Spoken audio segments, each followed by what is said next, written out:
All right, so good morning, welcome. Today's Wednesday, August 14th. We have a lot of volatility in the markets, as you guys can clearly see by, the moves that are being made over here on crude oil. This is your early warning sign that we've got a lot of volatility today, which is great. We love a lot of volatility. It really creates the opportunity for us to make a lot more money. The more it moves, the more you make and the more opportunities you have. So, again, we don't fear volatility, we welcome it, but we do have to have a couple of smart things that we need to do in order to protect ourselves from doing the wrong thing. This is a quick picture that we made not too long ago, but it's just, again, I guess it was in July we made it, but a visual representation about counter trend trading. Okay? If the market on the 14.2 chart is breaking through multiple resistances and you've got 20 or 30 bars in a row going to the upside, you should wait for all the triggers to roll before you go short. Vice versa. If the market is going down 20, 30, 40 bars in a row, you should usually wait for the triggers to roll over before you go long because counter trend trading becomes much more difficult. We still use the same rules. The only one that we really exclude, if you will, is counter trend trading. Again, it's not that counter trend trading doesn't work. It tends to be, you tend to get run over a little more when it's really volatile. So, again, just, when it's less volatile and swinging, that's where we have a lot better chances of trading the edges with the trend. Just to my point, I just want you to see. Because, look, this is this morning early. And again, look, we reach Fibonacci support. And again, if there's too much momentum into support, support's going to break. I mean, it's just the way it works all the time. And you don't know if it's going to hold or not when there's too much momentum going in. Do you guys understand conceptually? I mean, look, this is too much momentum going into support to think you can get away with a counter trend trade on a small chart. Ideally, we're trying to find short trades until we get to support. And then when we get to support, we have to evaluate, and then what do our triggers tell us? And remember our lesson from yesterday, pretty easy lesson. Multiple triggers breaking below Fibonacci support, you're going to do another short trade. And then as long as we continue to trend down to the next support, if you get pullbacks, we're going to be doing trend trade after trend trade after trend trade after trend trade if we get it. And again, when you get to support, you have to evaluate your triggers. And again, if they're really, really, really strong, if we have an opportunity, we can take another trade. If in fact the fibs change colors, we can again take another trade. And then we repeat process. Now, eventually the fibs are going to hold, right? Or something's going to hold, or we're going to break back up, or something's going to happen. This is the situation that I was talking about in that picture. Don't worry about going short while it's going up. Try to go long as many times as you possibly can. Don't worry about going long when it's going down. Go short as many times as you possibly can until it finally hits fibs and rolls over. Everybody understand that concept? Just put a little Y in the room. I just want to make sure because today's a perfect example of this.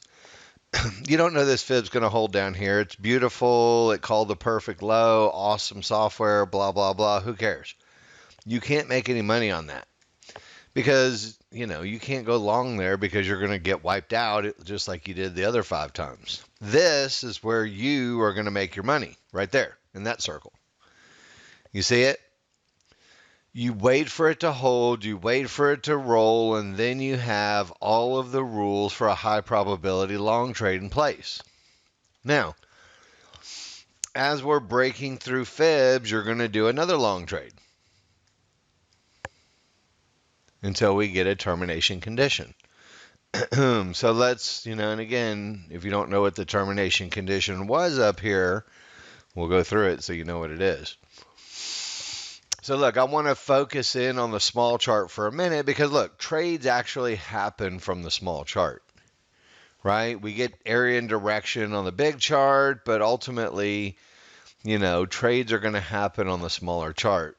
And, again, look, 1:30 in the morning, you're probably not trading. And again, look, there's nothing really clean in this circle, even though it's a nice pullback. I mean, there's nothing really great in there. They were still a little bit sloppy going into 5:30. Again, this is where, look, they're never going to give away easy money most of the time. And, realistically, if you were up at 5:30 or 4 o'clock in the morning, you're going to go short. And, divergence is probably going to, you're going to recognize you're going to get a pivot stop out, and then you get another divergence, and then you get another divergence. And they just keep beating you out of your position. If you go short on the way up, you don't really lose if you get out it with divergence, or if you just stay in, when it's a really, really, really, really strong market. And again, we have to have some contextual awareness, okay? When we have a really, really, really strong market, this is where, and again, look, let me show you the box I just drew. Contextually, strong market. And again, because a lot happens on a little chart, but not a lot happens on the big chart. So look what happens. All this whole area right here that we have boxed in, with the large chart read, which is always supposed to be first, can we determine how strong these trigger lines are? The answer is yes, we can. And again, we predicate everything that we do based on the strength of the trigger lines and the strength of the market to the downside as measured by the trigger lines in order to get us to Fibonacci support, right? So when we have a really, really, really, really, really strong market to the downside, what do we say in our trading plan? Let's take a look at the plan here. Look, read a disclaimer, blah, blah, blah. We don't call trades. We're not going to tell you what to do. We're not giving you personalized advice. My job is to teach you how to read the software, know what's going to happen into the future so you can make high probability decisions. Okay? We sell software. We teach you how to read it. That's the end of it. Your job picks up at that spot where you have to learn how to trade it properly. Again, look, our objective for you is that you can start with a simulator and practice our rules and practice the reads of our software and work towards guaranteeing yourself that you can make money. Not me guaranteeing you. Because look, if I guaranteed you're going to make money, that would be the same as me saying if you bought this elliptical machine and these weights, you're going to be buff and be Mr. Universe. If you never use the machines or you use them incorrectly or you don't use them at all and don't have a good diet, you're never going to be buff, right? You're going to be fat and lazy and sitting on the couch. And same way with great trading software. It doesn't matter how great the software is if you don't use it properly. Those of you guys that use our software improperly can attest that you will get your ass kicked and you will lose money with the rest of them if you don't do things properly. When you do things properly and you only do high probability trades and you stay within your leverage limits and you trade one contract and you do really well, then the sky's the limit. But the flip side of it is you can also kick your own ass if you do it wrong. So, again, I've seen both sides of the coin, and I've seen clients do both. So, again, I want you to keep in mind what my job is. My job is to make the best software possible. My job is to create the rules and the structure in which you have the ability to become a great trader through a process. Not from buying software. You don't become a great trader from buying software. Just like you can't spend $5,000 on the best set of golf clubs on the planet and go out and shoot 68. It doesn't matter what kind of golf clubs you buy. So now, better golf clubs are a little more forgiving to those who are not perfect. And the better the software, the better the plan, the better the rules, the more forgiving for less than perfect trading.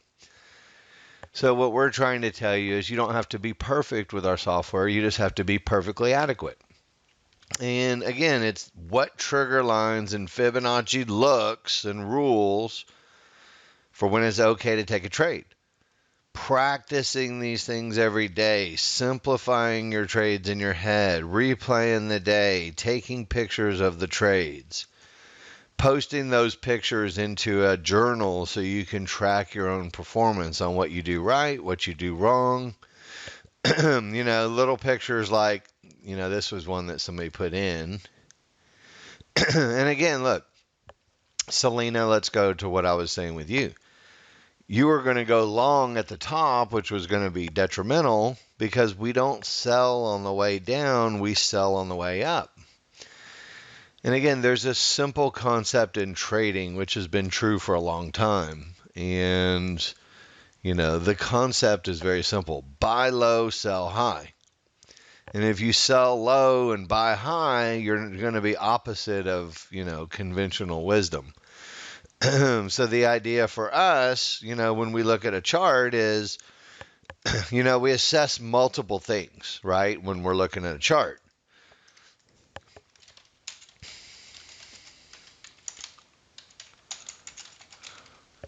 Basically, these are the two things that, areas and direction, but more so, the direction's pretty simple, but more so we're determining the strength of the market based on our triggers. Can we agree to that? How strong are the triggers tells us how likely we are to make it to the blue line. How location of the triggers and strength of the market tells us we're going to keep going. When we really get going, again, we're going to anticipate we're going to make it to Fibonacci support until we actually don't. Or we have some type of major termination condition. So is everybody with me on this so far? So look, you have to kind of shift gears and again, let me go back. I want to turn one thing on here real quick. I want to make a quick change to my chart. I'm going to make the wicks a little bigger as somebody suggested yesterday, just so you can see them a little bit better. So I'm going to make those a little bit thicker. And then I'm going to do something that I don't normally do on a 14-2 chart, but I want you to see it, okay? Because we're going to talk about a little bit of history, and when you study history, again, the idea is that you can have the same pattern repeat itself over and over to a, mostly similar degree, right? Is that even a word? I don't even know if that's right. Mostly similar. The patterns are mostly similar. And what we're trying to do is we're trying to position ourselves to make some money. So, again, look, this reversal bar marker, I'm going to make it exaggerated big for a minute, okay? And this is the price at which the 14-2 chart, here, let me minimize these things up a little bit. Right, the reversal bar marker for us and what we do with it, and again, this was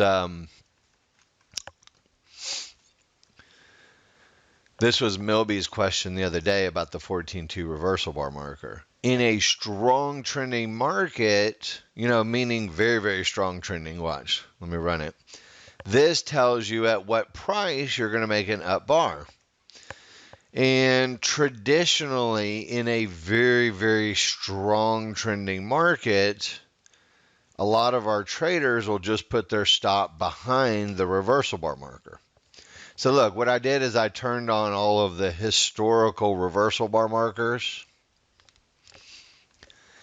So do you see what I'm saying? As long as we didn't make that price, you don't make an up bar. As long as you don't make that price, you don't make an up bar. Everybody understand the concept? And again, traditionally, when we're in a number one look and we have the area that we're going to and the strength of the market under control, we don't want to let the small charts scare us out of our trades. Let me show you where this resides in the trading plan. Right? When we talk about, trade management, right? So let me go through the picture here. If we're in a number one look, relax and wait for your profits. Don't let the smaller charts bother you. Does everybody understand that concept? If it's so strong down, don't worry about it. Relax and wait for the money. This is a very important rule because most people break this rule because they're so happy to be out of a trade with a little bit of profit, they don't take all the profit. Now, if you're in a transition, you have to pay attention to the smaller charts. If the small triggers are inside of the other triggers, you have to pay attention to the smaller charts. If you're breaking fibs or you're in a transition or the triggers are weak, you pay attention to the smaller charts. Everybody understand that? If it's number one, relax, wait for your profits. And, again, look, this is a technique that a lot of people will use in a super strong trend. Right? They'll put their stop above this line, the reversal bar marker line, and say if it's a number one look, there's nothing they can do to beat me except start making up bars. Now, you can't do this all the time because, again, sometimes you'll have a too big of a stop to make this work. Do you guys understand? So, again, there's an appropriate time to use this logic, and then you have to not use it most of the time. And, again, this is where we get into this strong market situation. And, again, look, we didn't make an up bar until we finally hit fibs and not one trigger broke through. So again, I'm not saying, keep a horrifically large stop or anything like that, but again, there's some times and some situations on your chart where you can't let little charts terrify you. And when you have this big daddy on your side right here, you're going to make it to the fib most of the time. So it's building comfort. And again, look, as the market goes down, again, look, eventually we're going to get to a fib. That would be your profit target, right? So if you were short up here somewhere with a number one look, this is the idea or the concept in real life of relax and wait for your profits. Don't let the small charge bother you. And more often than not, if you get short, if you wait long enough, you're going to make it down to a fib. Or if you break a fib, if you wait long enough, you're going to make it down to the next one. And again, sometimes it's hard to believe you're going to make it to the next fib because how could it possibly go that far? Well, it does. And again, we don't want to have a preconceived notion on how far it could go. But look at the last two trades. If you were up at 8 o'clock and you were taking trades, so look, forget about everything else before now. Watch. You only took anything after 8 a.m.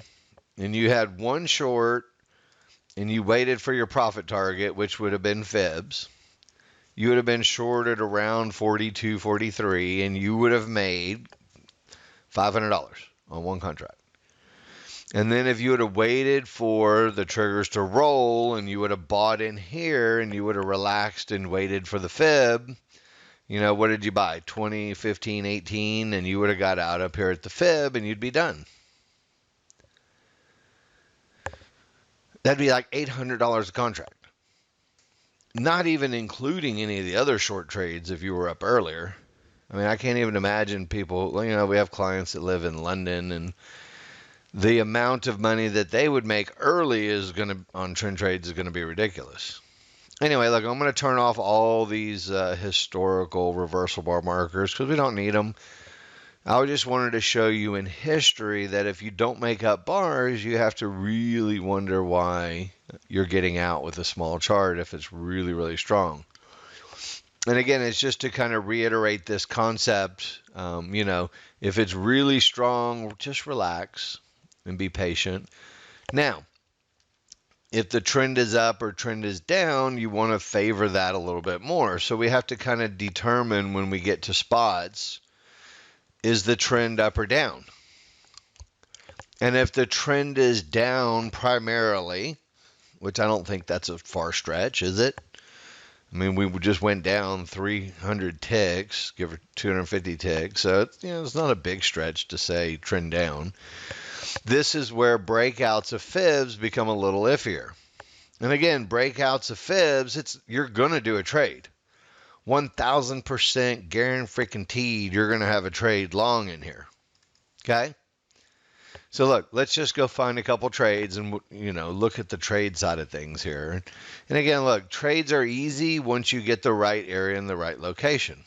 So again, just to kind of keep it on the most recent action because, 8 a.m., I mean, that's not that long ago, right? So again, recent action.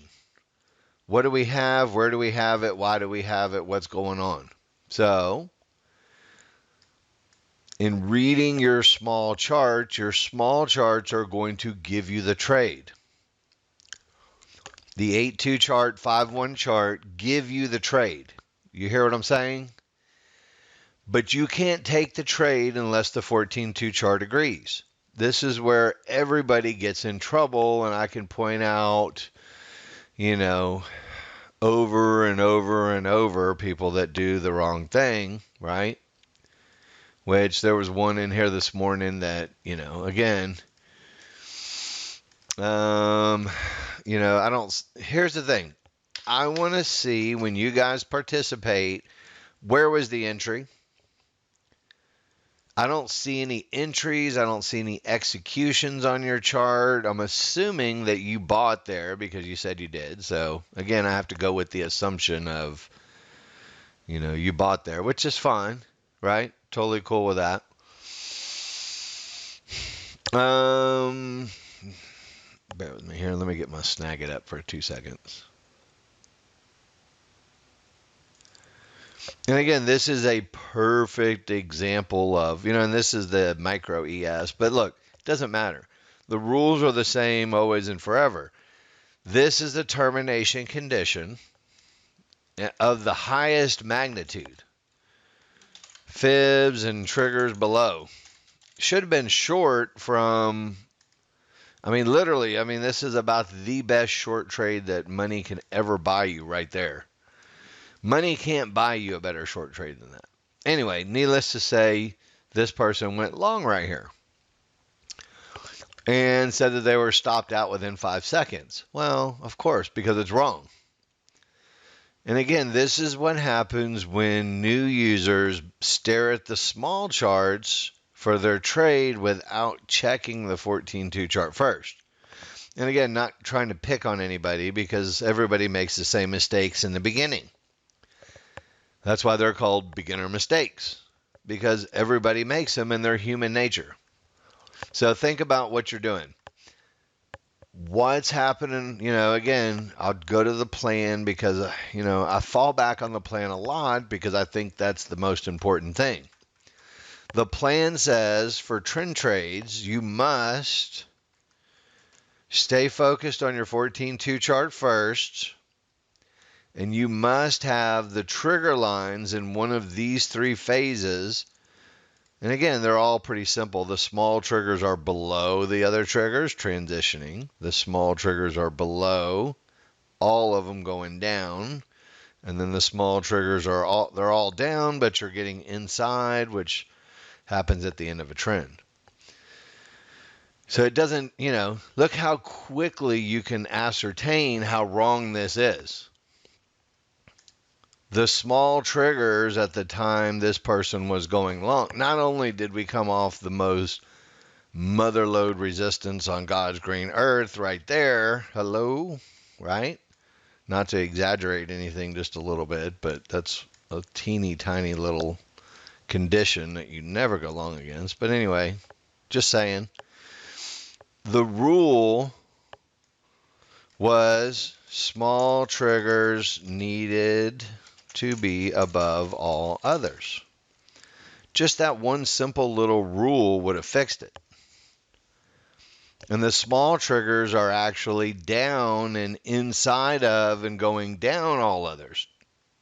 And again, I'm over exaggerating this a bit for effect, but look, just the trigger line condition would have saved you from yourself.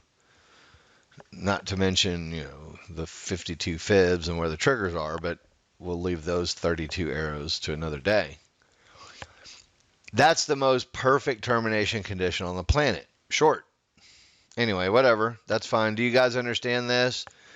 And I'm exaggerating the point because if you stare at your small chart before you stare at your big chart, you're going to make mistake after mistake after mistake after mistake, and you're going to lose, lose, lose, lose, lose. And you guys shouldn't be in the losing business. So again, this is where at the end of the day, this person, Mike, should go back after the class and re-download the data for today and go do it right and fix that mistake. You can't be satisfied with making the mistake, going, oh, I screwed up, and then I'll come back again tomorrow and see what happens. Ed, did you do market replay and fix your mistakes from yesterday? If you didn't, then you're not doing yourself the service of feeling and knowing and understanding the right. You know what's going to happen, but look, the rules are solid enough that you can't cheat them. The triggers have to be correct. You can't have any termination conditions. And then you go in and read your 5182 chart to get the actual trade setup itself. So it's always correct triggers on the 14.2, and then it's how strong is the 8.2, which tells you how shallow of a retracement you're going to get on the 5.1.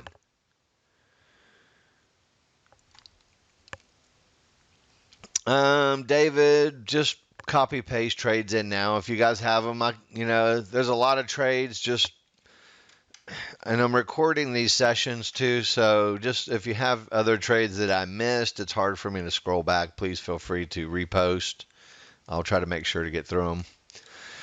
And again, look, you can't just lose and go away and come back and think you're going to be better the next day. You can't just tell yourself, oh, don't screw up again. You have to actually go back and rerun the play and do it right and get the feeling of doing it right. And again, don't trade against the wrong triggers. You're going to lose. Now, again, getting back to the real market, and we talk about, look, this was your short. This should be pretty obvious, right? This circle short right here. It should be pretty obvious. Short, and then this was your first attempt at a long after the bottom holds and the triggers roll. And then look, this is the second attempt somewhere in this neighborhood. Selena, this is what we were talking about. And again, look, this is a termination condition for us. 3 divergences on the small chart. Does everybody agree with that? Have you seen it enough times now to know that it's true? If you get 3 divergences on a small chart and you're just like barely breaking out of some fibs, usually that's the case when it happens. It usually captures a fake breakout. And it's not that you're really going to lose because, the market's still breaking out and it's going to bounce. It just doesn't follow through on the breakout most of the time after the 3rd divergence. It only took us 25 years to put that rule in place. Not really. It didn't take that long, but You guys just have to learn it in 2 minutes and apply it real time. So we're getting a breakout, and you count your divergences. Count them out. 1, 2, 3. Reversal. Short for some, a second short for others. Because if you fail to break out and go long, most people will turn around and go short. It's a thing, right? Haven't we gone through that enough over the last couple days? So look, when you guys track your trades and you have these things, look, again, look, we've tracked a couple of these over the last couple of days, which are pretty straightforward, right? Divergence on all charts is a termination condition, and a pivot stop out without 4 triggers below is a termination condition. So this is where some traders, after a termination condition or a double termination condition, are going to be more assertive, and they're going to try to get in first and quickest to go the other way because they believe in the termination condition, which is the only time at a top or bottom can you get away with not having the triggers transitioned. You understand what I'm saying? So again, it's resistance and the triggers aren't high probability yet, but because of double termination conditions, the more assertive trade works a lot of times. And again, you may not add that one to your plan right away, but there's so many examples of it every day. Where was the other one? Sorry. Here's another one we had a couple days ago. And again, it's the same thing. It's divergence on all 3 charts, which is a termination condition, plus 3 divergences on the small chart, and then more assertive long at support, more assertive long with a trend trade, and a transition on the bigger chart. So you get a couple extra bonus trades, and you're never guaranteed to win any trades, but again, if you can't go short, some people say go long at support and mid bands when the background is green. It's a thing, right? So again, the objective for you guys is to spot 2 trades that make $200 a day. That's it. I mean, this is today in the last hour. Look at it. There's 1 trade that made a ridiculous amount of money, and then a second trade that made plenty. Now, a third trade which ran into a termination condition. Right? Trend ender, if you will. And especially when I can't spell there. Trend ender. How's that? And again, why is that the case? Well, because the predominant trend is down. And you're trying to break out of a fib on the bigger chart. And again, whenever you're trying to break out of a fib on the big chart, a termination condition, remember, especially when we talk about potentially having a gap back to our triggers, that termination condition is a good trend ender to get you back to the synthetic triggers. And then if your small triggers are strong, you're probably going to continue to take a short trade or two until we get back down to support. So again, look, it's 14-2 chart looks, and then 5-1 plus 14-2 termination conditions. So we had 2 trigger lines past the fib, so you're going to do a long. But the fact that we had the big gap back to our synthetic triggers, Melby, you asked this question again. This is an appropriate thought process with a gap back to the triggers. After a termination condition, after the trigger lines roll, trying to find a short to get down there. And then if you get past it, another short. And then ultimately, look, this reversal bar marker, as long as we don't get past 55.30, we're going to keep going down, more than most likely.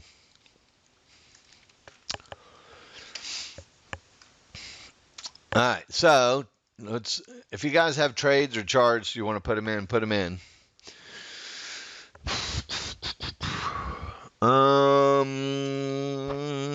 Why the teeny tiny small stop? Todd said, look, it's not one trade was wrong, both trades were wrong. So look, number one, my opinion is you should be using Ninja 7, but look, short trade with strong triggers, you took yourself out of this trade.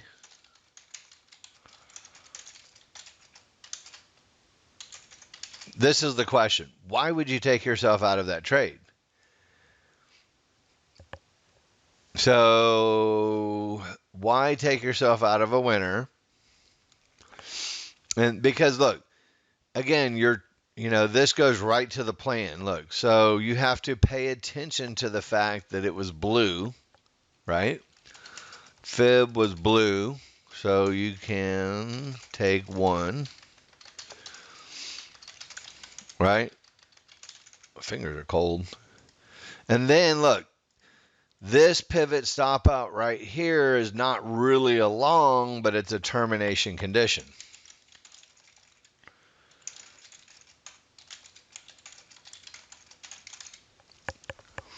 So again, I really want you to understand this, and I want you to see it from the perspective of the trading plan. Okay. I'm not saying you couldn't go long there. I'm just saying it's not high probability long. But it is a termination condition. All right, so look, here's the plan. I want you to just see, because look, I like it when people do this, and then we have the ability to take the plan, and we can match up a real world scenario with what the plan says. Don't you guys think? I mean, that's a really good thing to be able to do. So look, this is the trade that I'm thinking of. Right, so what you were doing is you were taking a trend trade into the potential breakout of a blue fib, which I agree with 100%. Here, let me do this. Let me share this just so you guys can have this. Now, unfortunately, you took yourself out of that free money situation and, ended up with a small loser on it. So look, this is the situation. Strong through the blue, you're going to sell 1 pullback. You did that. And again, if you get a pivot stop out, which we did in your example, I mean, this is exactly your example. I mean, almost to the point of being scary. Blue fib, you took the short. The exit should have been at the pivot stop out line. Maybe you can't really go long at a pivot stop out at the bottom. You can, and you did, but it's pretty low probability, because how do you know it's not just going to keep going down and continue the trend down? So while I agree with your short, don't agree with your management, I don't really agree with the long trade, even though you got away with it and got lucky. It's not high probability because you don't have fibs there. And, again, if you break above these red fibs, then longs maybe. But anyway, it's very assertive long. And, again, you got away with it. And again, it is a pivot stop out. It is a termination condition. Just because it's a termination condition doesn't always mean it's a counter trend trade. That's the point I'm trying to make. All right, David. All right, let's take a peek. All right, so you took a trend trade short. Man,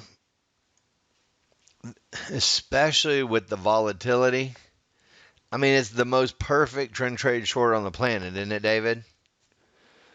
It really is. I mean, you took 20 ticks on the first half of the prior low, and look at what you did. You were patient, you waited for the money, and you got out at the next fib, which is beautiful. I mean, that's as textbook as they get. And, look, ultimately, that was almost $500 on one contract. 490 on one and 200 on the other. I mean, that's pretty much a daily goal right there on one trade. And then, yeah, I see it too. The market flow will get you into some of those extra trades. We're not going there today or this week. We're going to keep it simple this week. Very nice job on that trade. Selena, pretty much the right thought process right here. I love the fact that you have now quickly adjusted to selling on the way up and not on the way down, technically.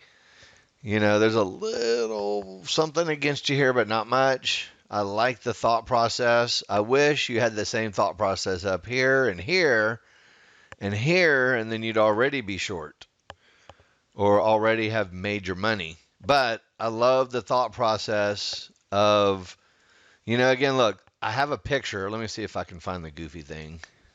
I don't know what monitor I put it on. Shoot, where is my picture? Bear with me 2 seconds. Aha. Here's my picture. Making money 101. You want to sell on the way up and you want to buy on the way down. Right? I mean, isn't this the old, the old adage, buy low, sell high? Well, if you're going short, you need to sell high. Now, the only problem with yours, Selena, is that you have multiple divergences and the synthetic triggers haven't rolled. Let me get my charts back up here. So look, the problem with yours is you have the synthetic triggers still crossed up, and you have 1, 2, 3 divergences on your small chart. So that's the only thing that's lowering the probability of your trade. And a lot of times when you have 3 divergences on your chart, and you don't know this yet, but when your synthetic triggers are crossed up, you'll usually go up a little bit higher. But that's okay. I still like it. I just wish you did the same thing from over here or over here first, and you would have already made a bunch of money. And you would have been flat. But I still like it in a strong trending market anyway.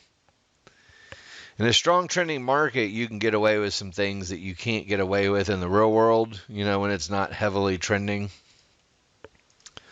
Let me pull up my charts again here real quick. Bear with me. And again, look, think about the 14-2 chart first, and hopefully this helps ease the situation for you guys mentally. Do you guys like these thicker wicks? I mean, I'll make them permanent if you guys like that a little better. I don't mind the thin ones, but, again, if you guys want bigger ones on there in the template, I can do that. Here's the problem. It's not a wick when you're going short. This is the part where new users go, well, it would feel better if it was actually a thicker wick. And the problem is, the fundamental problem with that thought process is it's not a wick when you're getting in. And that's where, let me show you guys a picture. Because this will make a lot more sense to you when you look at this picture, if I can find the darn thing. Come on, picture. I got a lot of pictures.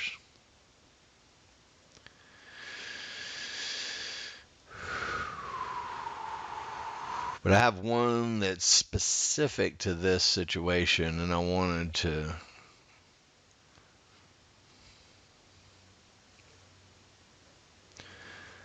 So look, a couple of pictures for you. The first one is this one, okay?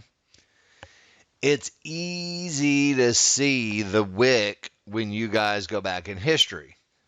Can we all agree to that? When you go back in history, you're like, yeah, okay, that was a long, that was a short, that's a short, that's a long, that's a long. Really easy to see. So look, historically, the answer is yes. Easy to see. Right? In the real world, you have to sell on the way up. And Selena, you got your trade and you got your target, right? So, which is good. In the real world, it's going to be, where is my picture? I'm really a little disappointed here because this is perfect opportunity for it. Anyway, nice shorts for everybody who was doing shorts. And you guys all made money, right? Did everybody make money on that?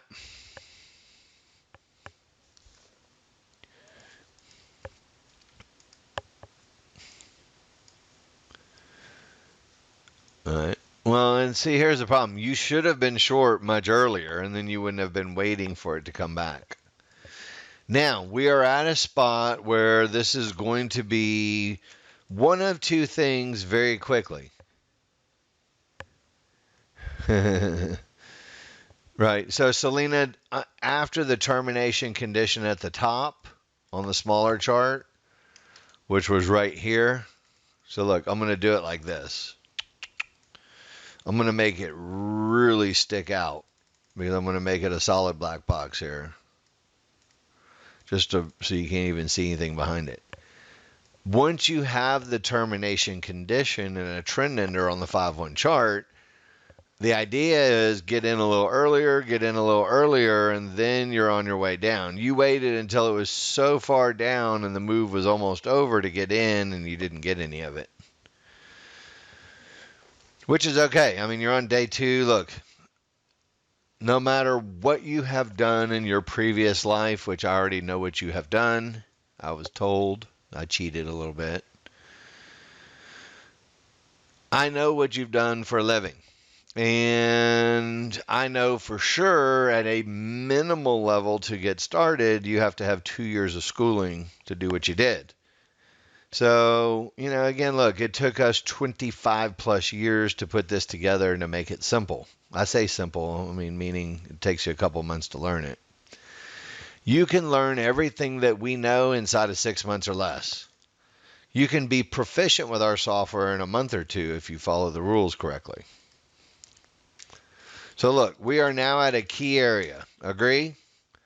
And only one of two things happens at a key area. The obvious one is a pivot stop out, which, you're going to hear that term a lot from us. And all it means is that you took out the low price by just a little bit.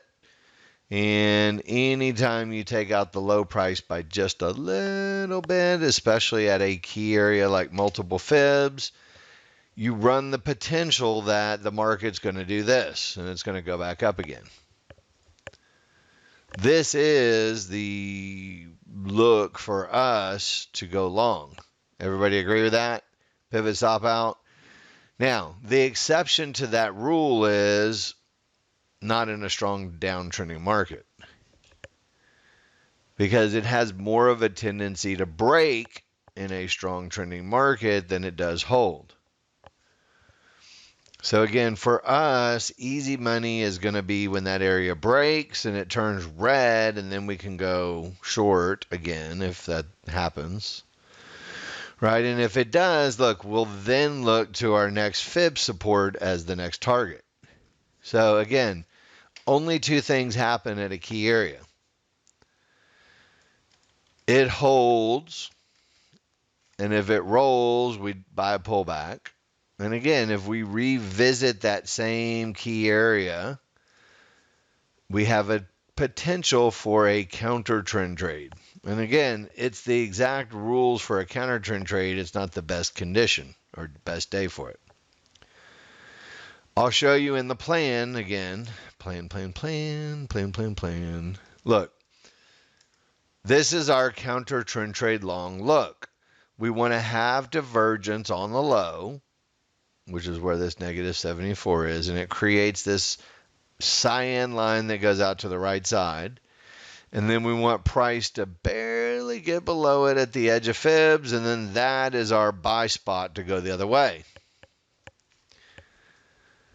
Do you guys understand that? So again, it's the same look at the top at the edge of fibs. Divergence first, retest, pivot stop out, short. Divergence first, retest, pivot stop out, long. And again, the idea is that we're buying on the way down. Remember the whole buy low thing? So we want to sell high to go short. Or buy low on the way up and then sell high to take a profit, and then sell high to go short, and then buy low to take a profit. And then we want to buy low to get in, and then we want to sell it at a higher price to get out. So, again, we're operating in a pretty nice little zone here, obviously. So we had, breakthrough of a fib, one more short, fibs hold, triggers roll, one long, two longs, termination condition, triggers roll, short, short. We made it to the target. This is now a termination. It was, and it still is. Right? Pretty easy to understand, right? You hit a bunch of fibs with a pivot stop out, you're not going short anymore. The only thing you can do is if you have in your plan, you go long or you do nothing.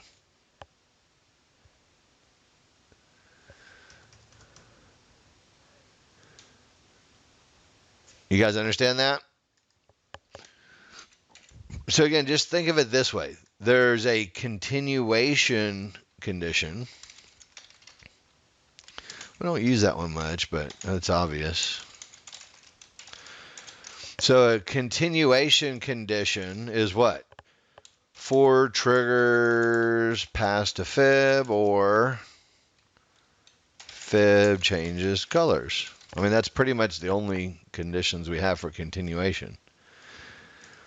So if we get 4 triggers past a fib or the fib changes colors, that's a continuation condition. If we hit fibs and don't get 4 triggers past it, it's a termination of a downtrend. And again, we had a breakout of a fib and we did have long trades, but because we were breaking out, right, and just barely changing from resistance to support, we have a termination condition on our 5-1 chart that kicked in right there.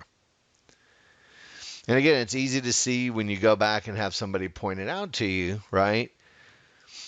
A barely breakout, and the termination condition was 3 divergences, and the third one even a pivot stop out, which reversed the trend to the downside.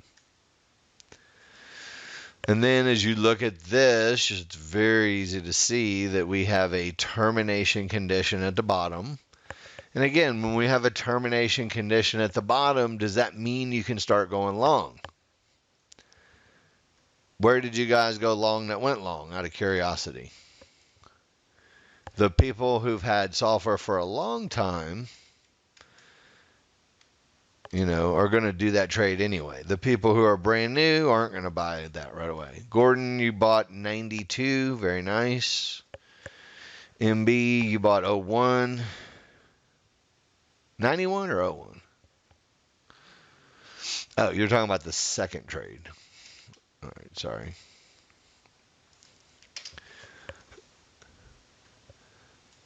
All right, cool.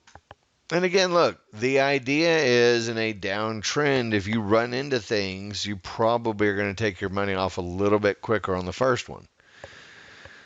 Do we have high probability triggers yet for trend trades? Not really. Now, we have a different situation here where we have, again, a termination condition and our triggers are rolling. So the question is, can you then buy a pullback into an area if you have the right conditions on the smaller chart? So again, I want you to think about what you're up against here.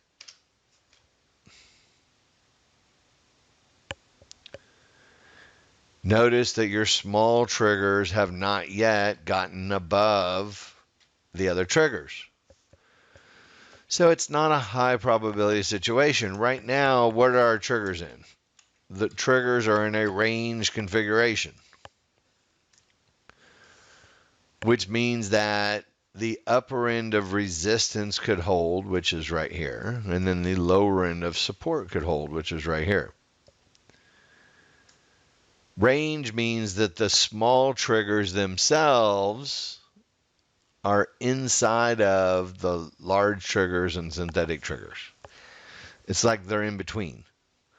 And what happens is traditionally we get a little bit choppier until they break out of either breaking support and having the fibs turn red and a bunch of triggers going below the low, or if they do go up and this was truly a good bottom here, which it could very well be, then we will see continuation up through the midband and the triggers will come along to confirm.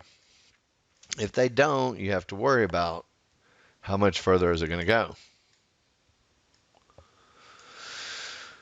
Notice that we did all of this without looking at our small chart. You don't even need this. I mean, look, the temptation is to stare at the small chart a lot because it's a lot more action, right? And when you have the correct conditions on all of your charts, look, this is an example of, breaking fibs, and that's easy look. This is an example of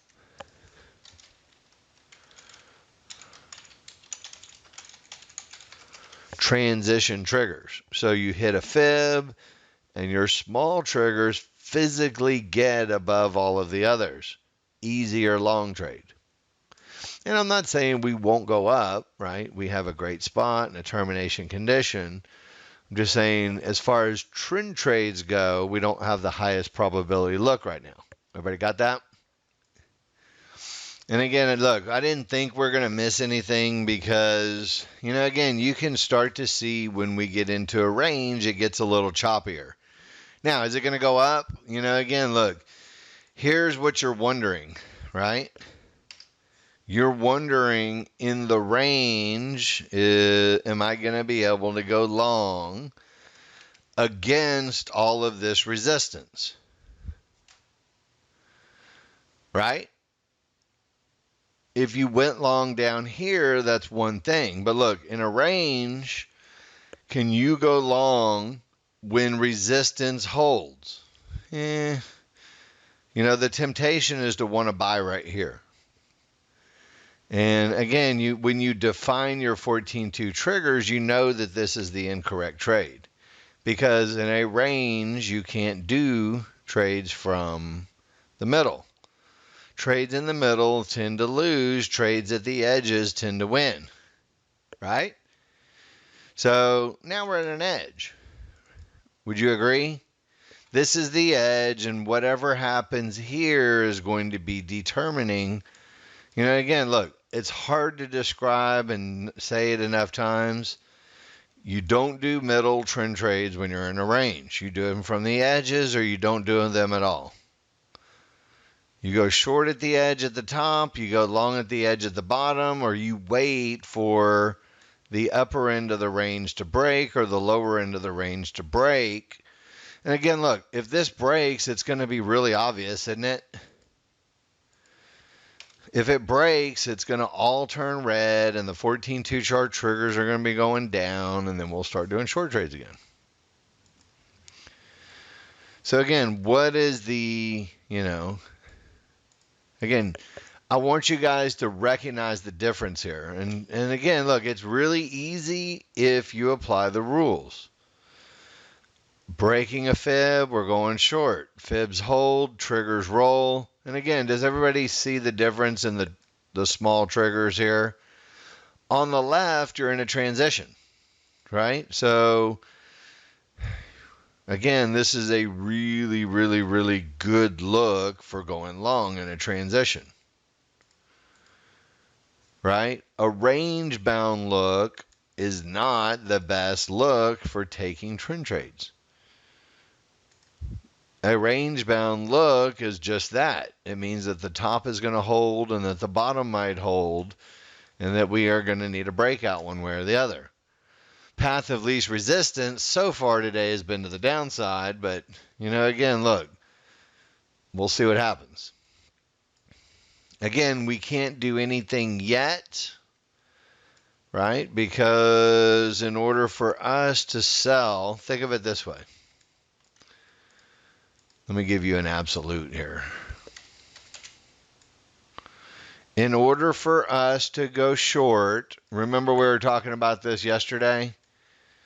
We need to get 4 triggers past this absolute low right here. Does everybody see where I'm talking about? So this is our absolute low, and we need 4 triggers past it, or we need the fibs to change colors before we try to take a short.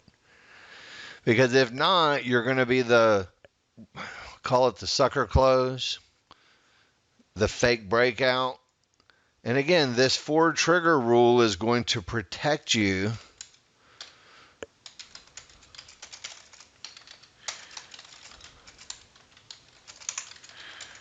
Everybody in the world wants to go short, so they're going to sell a fake breakout, but we're not going to get tricked. You guys see what I'm talking about? When we only have 1 trigger below the absolute low, we're not falling for that trick. No, no, no, no, no. They have to prove it. And when you don't get 4 triggers below, what they normally will do is they'll go, ha, ha, ha, and they'll pretend like they're breaking out to the downside. But in a range, we know that the bottom of the range usually will cause support, and we need something, something really solid, a solid breakout to protect us. Everybody okay with that? So we're probably going back up, more than most likely. 9 out of 10, 90% chance until further notice. We'll see, but this is the quintessential pivot, stop out, fake out at the bottom, and then it ultimately goes up again.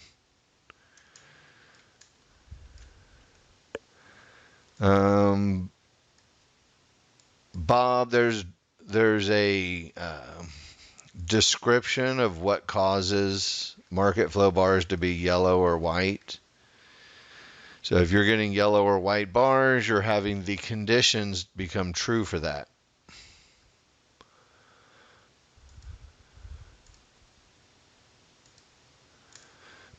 So look, I want to stay with the live market because look, I want you guys to really see how this unfolds. Because this is very important, again, recognizing the difference, not just recognizing the difference, but doing the right thing. Look at the transition over here on the left. Those triggers are obviously above all of the others. And you end up with a winner. The other condition that protects us from a fake breakout is what?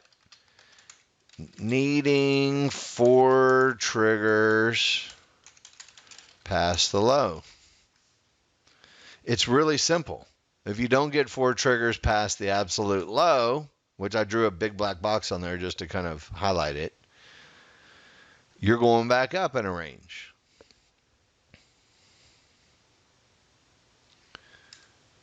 Everybody got that? Pretty easy. And look, the result of a pivot stop out in a range that doesn't break out usually will eventually take us back to the upside. Maybe. We'll see. We got some work to do. Now, we do have crude oil news technically at 10:30, so they may get choppy until then. We'll have to see.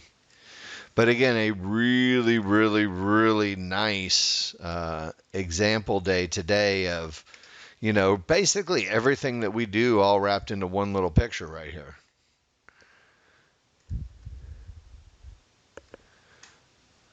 Let me see if I can take a picture for you guys. I always like to capture good pictures,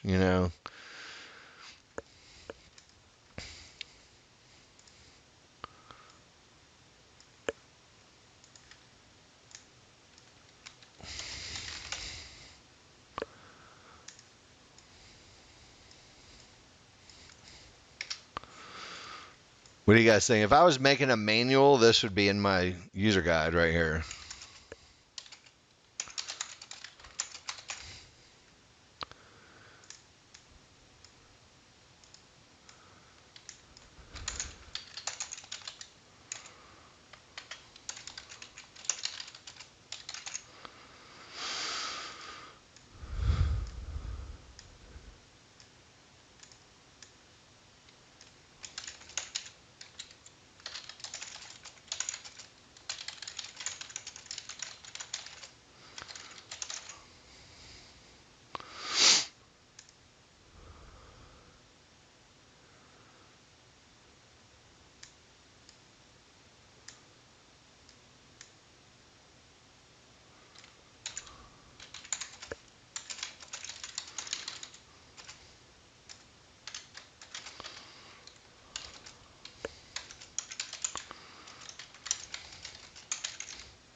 Okay. That's pretty much everything regurgitated one more time for you in a picture. Again, I don't think you can overemphasize what just happened here. I mean, this is like 90% of all of the things that you ever need to know all in one little spot. So it's a really, really, really good. And again, protecting yourself from. It's not that we'll never break out, guys. Look, I'm going to give you guys a copy of this picture just so you have it, okay? It's not that you'll never break out.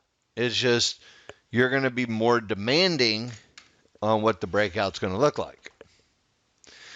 So Bob K, look at what you gave me. What am I supposed to do with this, Bob? You're telling me that there's white and yellow arrows and on, so you have market flow bars in a row, okay? What am I supposed to do with this, Bob? I just don't understand.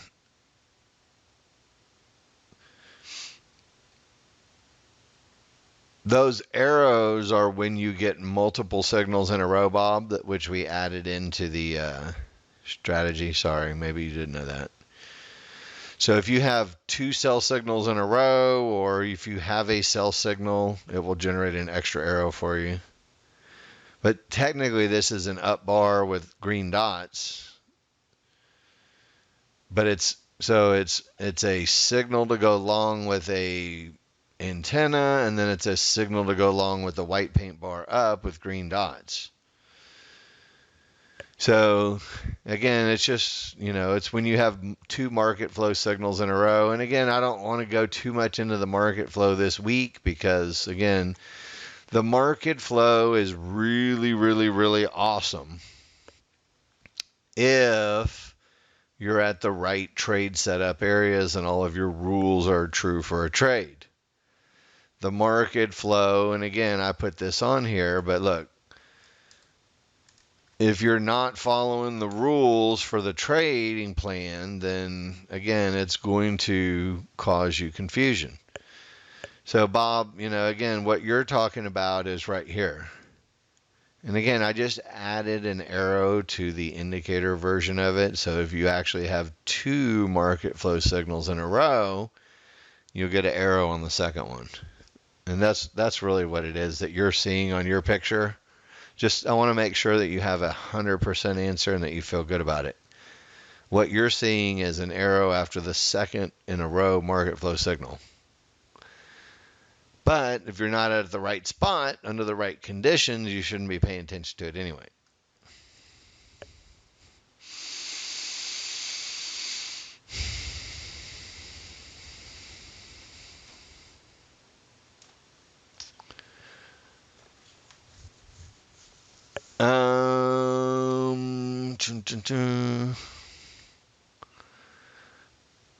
I'm not talking market flow today or this week. I'm talking simple mechanics for new users to make life really, really easy. If you don't get these concepts down first, you're never going to use the market flow successfully, so it doesn't really matter. If you're already successfully trading our software, when you use the market flow, the trades will become obvious. So, Ken, if you have a white paint bar with two green dots, regardless of the close, it's still a white paint bar with two green dots. So you're embellishing a rule on there that's not true, just so you know that. All right, so the range continues, and they're pushing around here. So again, we can, if you guys want to talk after class about market flow things you don't understand, we'll get into that. I want to keep it simple. Kim, when you try to clear data that's missing information on charts that haven't been open in a while, do you delete the tick and cache files or just empty them? I mean, that's kind of the same thing, technically. Bear with me. I'm going to answer your question. And again, look, I want to answer your question inside of the trading plan. I know it's kind of a crazy thought again, but inside the plan on page 5, and again, I'll show it to you if you can't get it to run.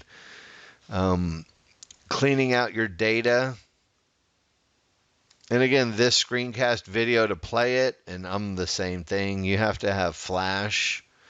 So if you're trying to look at it maybe on an iPad or something, obviously you can't do it because Adobe and Apple hate each other. So anyway, a Flash player is required to watch that video. But look, let me show you the easy version.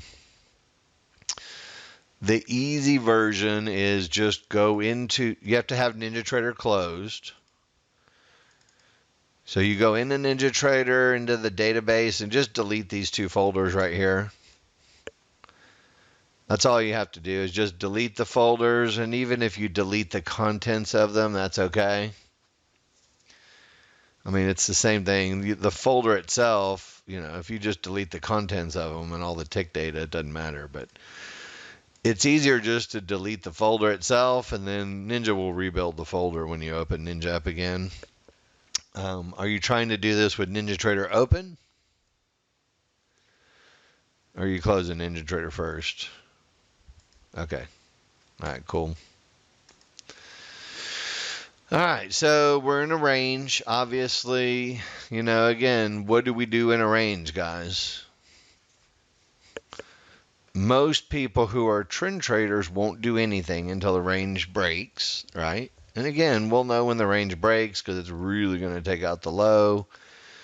And when it really takes out the low, we already know where we're going next. So again, assuming that the overall big trend makes us break the range to the downside, it'll be obvious to us in a minute. Right now, they're just stopping out the low by a tick and then stopping out the low by a tick. And again, they're trying to push lower. But again, it doesn't fit high probability rules for a trend trade yet. Right now, they're just horsing around and messing with everybody. All right. Let me make your life easy, Melby. You ready?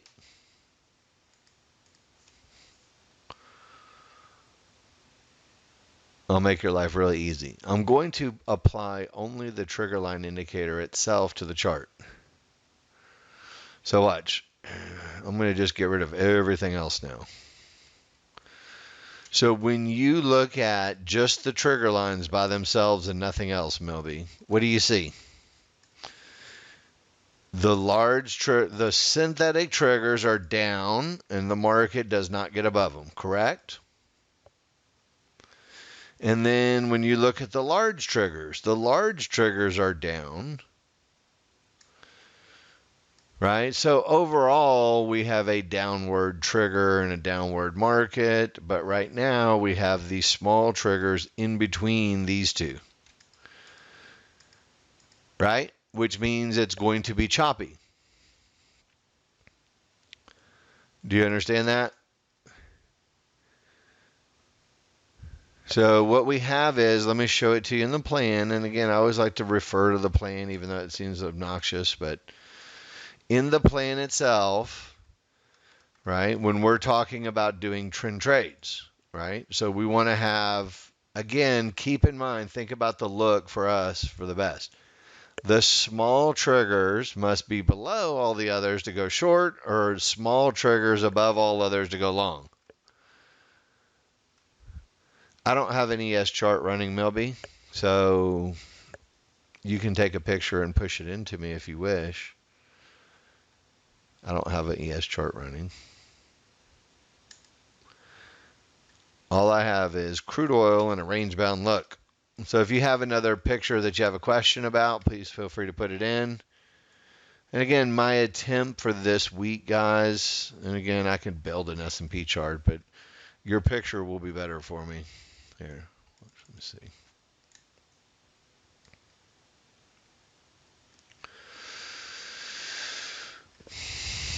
Bear with me here. I'm going to make it. All right, check it out. Melby, ES.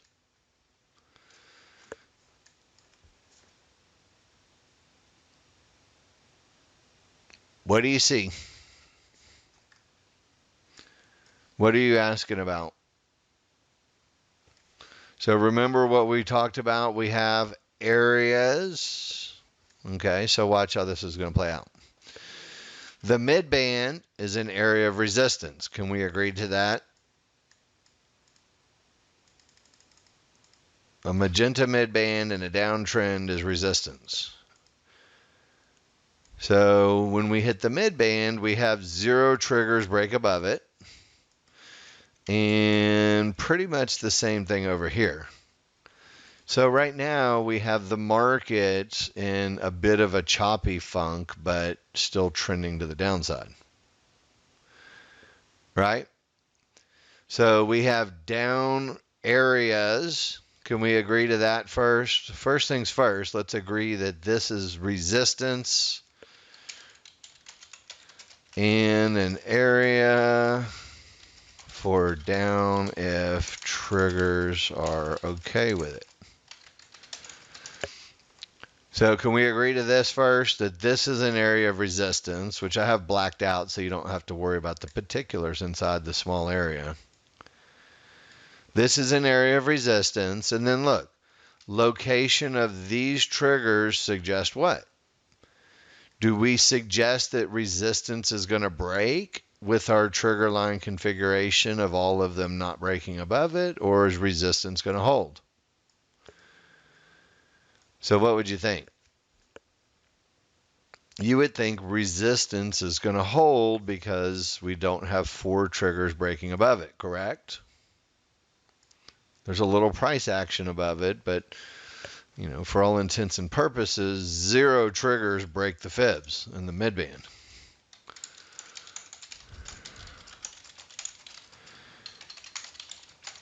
So what do traders do at midbands and fibs if 0 triggers break them?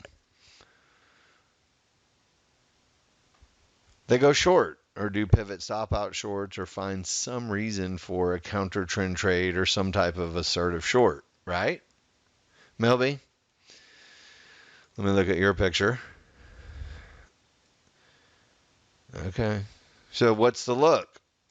You don't have a high probability trend trade look, right, Melby? That's what you're trying to get out, I think, if I'm not mistaken. Right? You're trying to ascertain whether or not you have a high probability trend trade look. The answer is no. Now, it's a really good look for counter trend trades, edge trades.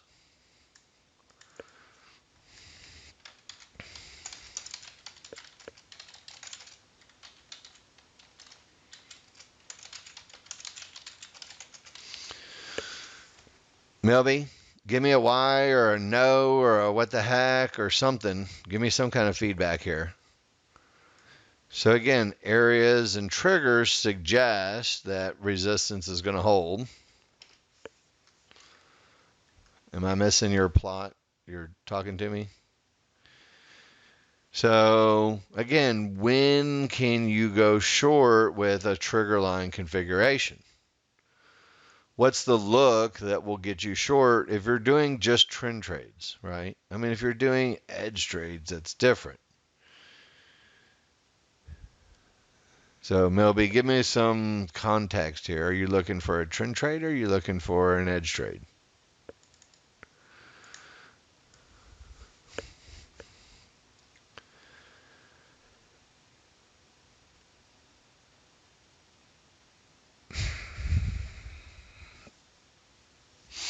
I know you're typing, right? Mike, you're looking for an entry for the short? Okay.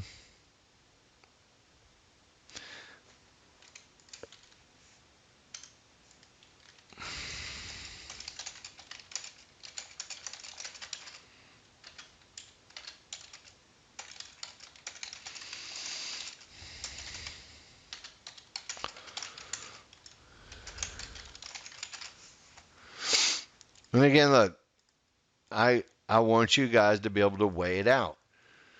So look, let's just say, so Melby, since you're not answering me, I'm going to have to move on without you here, I guess. Do you have enough of a look to to warrant a trend trade? Is 3 triggers past a breakout enough? Is it strong enough to say, yes, I should be going short? I got your comment. Look, your comment is, it's this look. But what does that mean? It's this look. I get your comment. It's this look. This is nothing for trend trading. This is resistance without 4 triggers breaking through. I don't know how else I can say it.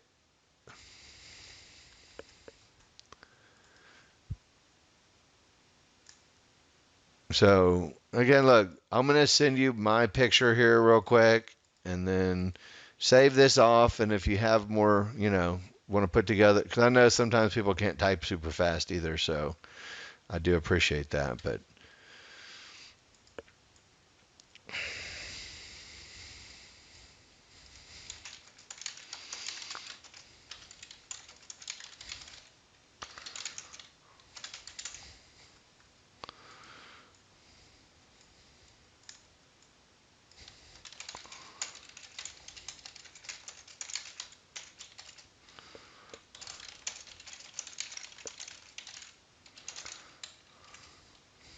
okay, I'm going to just save it and send it. And the other problem is, look, this isn't a trending market. It's a choppy market. And the rule is, and again, 4 triggers must be past an area, and it's not. There's only 3 past. In a court of law, when you step in front of the judge, then the judge is going to go, how many triggers were passed, Milby? And you're going to go 3. And the judge is going to go, Milby, how many need to be passed? And you're going to say 4. And the judge is going to say guilty of trying to create something that's not there.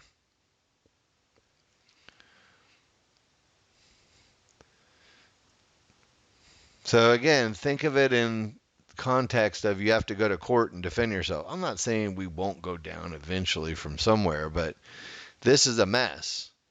And again, you have to recognize a mess is a mess. And this is a mess. And look, we'll probably go down, but probably is that the best use of your hard-earned cash? For me personally, I don't like probablys. This is a probably look. It's probably going to be choppy on crude oil. We talked about this a long time before it ever got choppy. So again, I think it's just getting used to the looks and what should happen based on what you see. And again, look, when you look at it from here, I'll put it on a middle chart perspective. So this was resistance into an area. And again, is there a really easy short trade here? Not really. And then maybe one right there. But then again, look, now it's all kind of rolled back up again. So again, is this the look with the 14-2 chart and the 8-2 chart that tells you go short? No, it's not. It says we're going to go higher.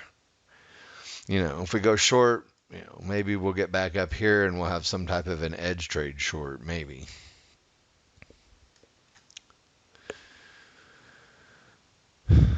Well, here's the thing, Amit. Look at the S&P.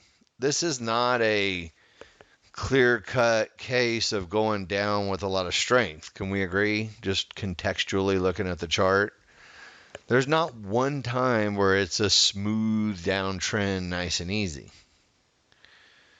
So literally from 7:45 this morning until now, it's been choppy and then goes back up and then sells off, and then choppy and goes back up and sells back off, and then choppy and goes up and then sells off, and then now we're going back up and choppy. So, again, it's the day.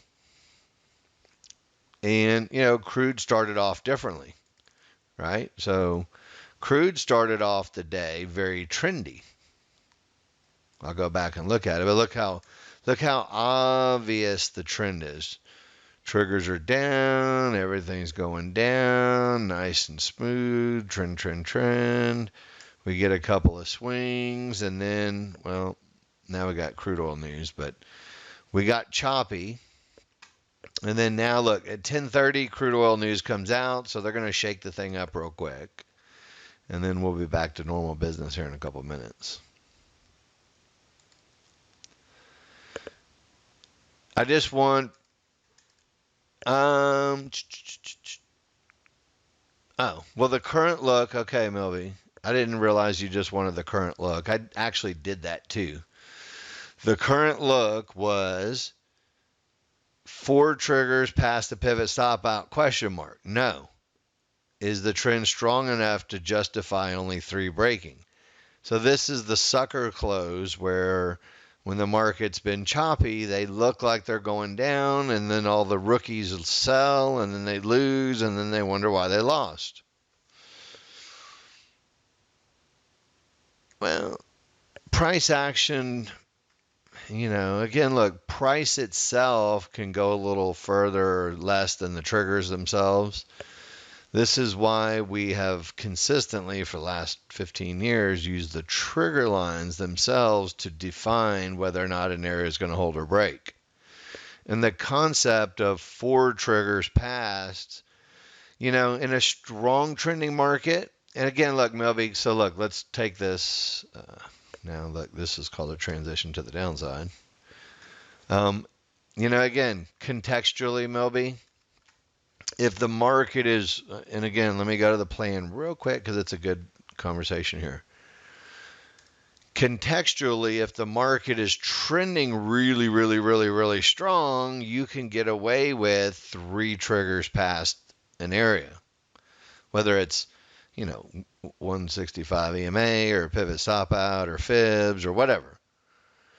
So depending on how you approach the area, Milby, if it's really, really, really strong, you may say, look, it's really strong.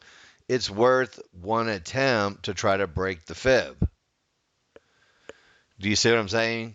So immediately prior to the decision you're about to make, what was price action? Trending strong or choppy? How's that? Is that a more definitive answer for you, Milby? And again, I think I was trying to get to that same point. Looking at the prior action of the market, we weren't in a strong trend, we're a real strong push. So we have to say to ourselves, do we want to go with 3 or not? Do we need 4 or is 3 enough? And again, look, if you took one shot at it because it was strong, you don't get the second one to win. And again, I think conceptually we talk about that about 100,000 times a week. You take one shot at it, and if it doesn't keep going, you don't do the second shot. Can we agree that we've talked about that 5,000 times this week? So again, one attempt because of the strength, but we don't keep doing it. So if you look at the same context, I guess, on the S&P, if you wanted to go short one time because it was strong, that was okay, right? That would have been your short inside that circle. And then the second one even didn't hurt you too bad. And then after a pivot stop out with only 3 triggers. So again, you see the relationship here? So again, right here, we only had 3 triggers breaking, and then you add to it a pivot stop out on the small chart, and that's enough to terminate it, make it go back up. So again, this is, again, look, Milby, this is pretty advanced, a breakdown, but I hope I'm answering your question 100% here. So look, let me make sure that we're 100% good with this, okay? And again, I see where you're at with your picture, and I want to make sure that we're all in the same spot. And Milby, look, you're the one in charge of this whole situation. The whole world is going to come to an end till we have 100% satisfactory resolution to this deal. So just let me know. Semi-choppy market prior to the breakout. We only have 3. but the triggers are strong. So we may say to ourselves, it's okay to try one attempt because it's strong triggers, but the second one is the one that gets you. So again, that's a concept that we use a lot, right? It's strong, so one will go, the second one will get you. Are we okay with that concept? And again, I think it's fair to say here, it's strong, so one is okay to go, and the second one gets you. Same concept. And when you look at it on the small chart, where the entries would be, it's strong. Oops, that's not what I meant to do. So it's strong.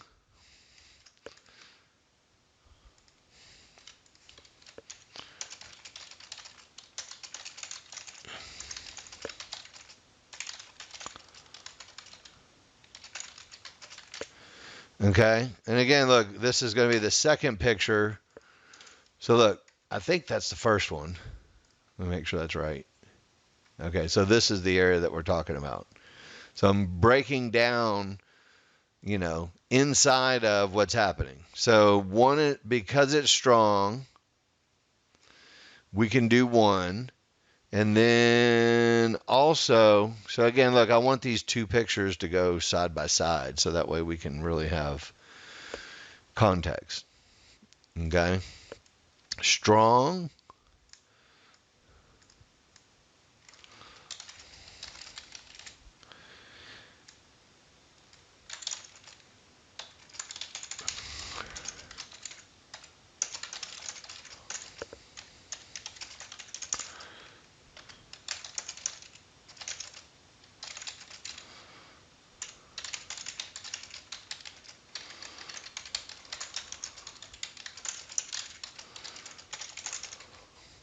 And it's not that we'll never go down again, but when you're doing 5-1 trend trades, well, this is okay. I mean, you want to call it something. Okay. That's fine. And again, look, I think it's more, I agree with you. Let's do that, okay, Melby? In fairness, you want to call it something. I got it. I understand. I understand where your head's at, okay? So, again, look, what we're going to talk about, again, we've got this immortalized, so I'm going to clean this up, okay? That's the spot you're talking about, okay? So just bear with me here 2 seconds. And again, look, guys, this is what trading is. Look, easy trades are easy trades. I don't care about easy trades. You guys are going to get those all day long. It's the ones that have questions in your head and you need to work through those questions. That's what this room is for. And if it takes us 15 minutes, we're going to take 15 minutes to do it. So don't ever feel bad about doing it. The traders that know what they're doing are trading away and they're not worried about you and your questions. So you wanted to name the trigger line configuration at this spot. So again, let's do it this way, Milby. I think it might be a little bit easier with just triggers. And again, it doesn't matter what market it is, doesn't even matter anything about it. So look.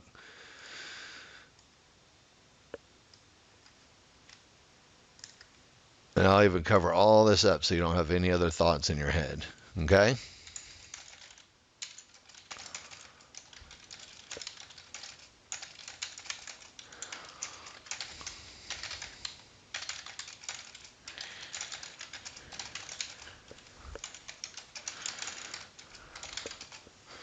Okay, so this is what you're saying, Melby. Correct me if I'm wrong, but I think now I'm 100% in line with what you were talking about. When you wanted to go short inside of that circle somewhere, you wanted to name the condition of your 3 trigger lines on your 14-2 chart. Cool? I think we're on point together 100% now. So what do you name the triggers when the small triggers are down? The synthetic triggers are down and the large triggers are down and the small triggers are half in and half out of the other triggers. What do you call it?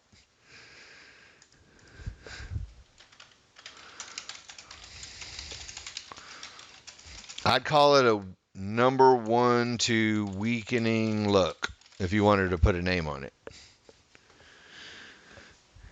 Would that be a fair assessment of the trigger lines inside of, it's not over here, but it's up here. Is this a fair assessment of the trigger lines in this window? And Melby, I appreciate you breaking this down because, and again, I know people sometimes feel goofy to stop the whole room. Nobody who's trading their plan and making money is even listening to us right now, so it doesn't matter. The only thing that matters is those of you guys have a full understanding of what you're doing. Because everybody has the same question. So Melby, again, I very much reinforce the idea that I want you guys to do this. So when you blow it up and look at it from this perspective, can you justify a short trade? Let's get a yes or no. What do you guys say? With this look on the triggers only, can you justify a short trade? Yes, Mike, you say. Amit says yes. Milby, what do you say?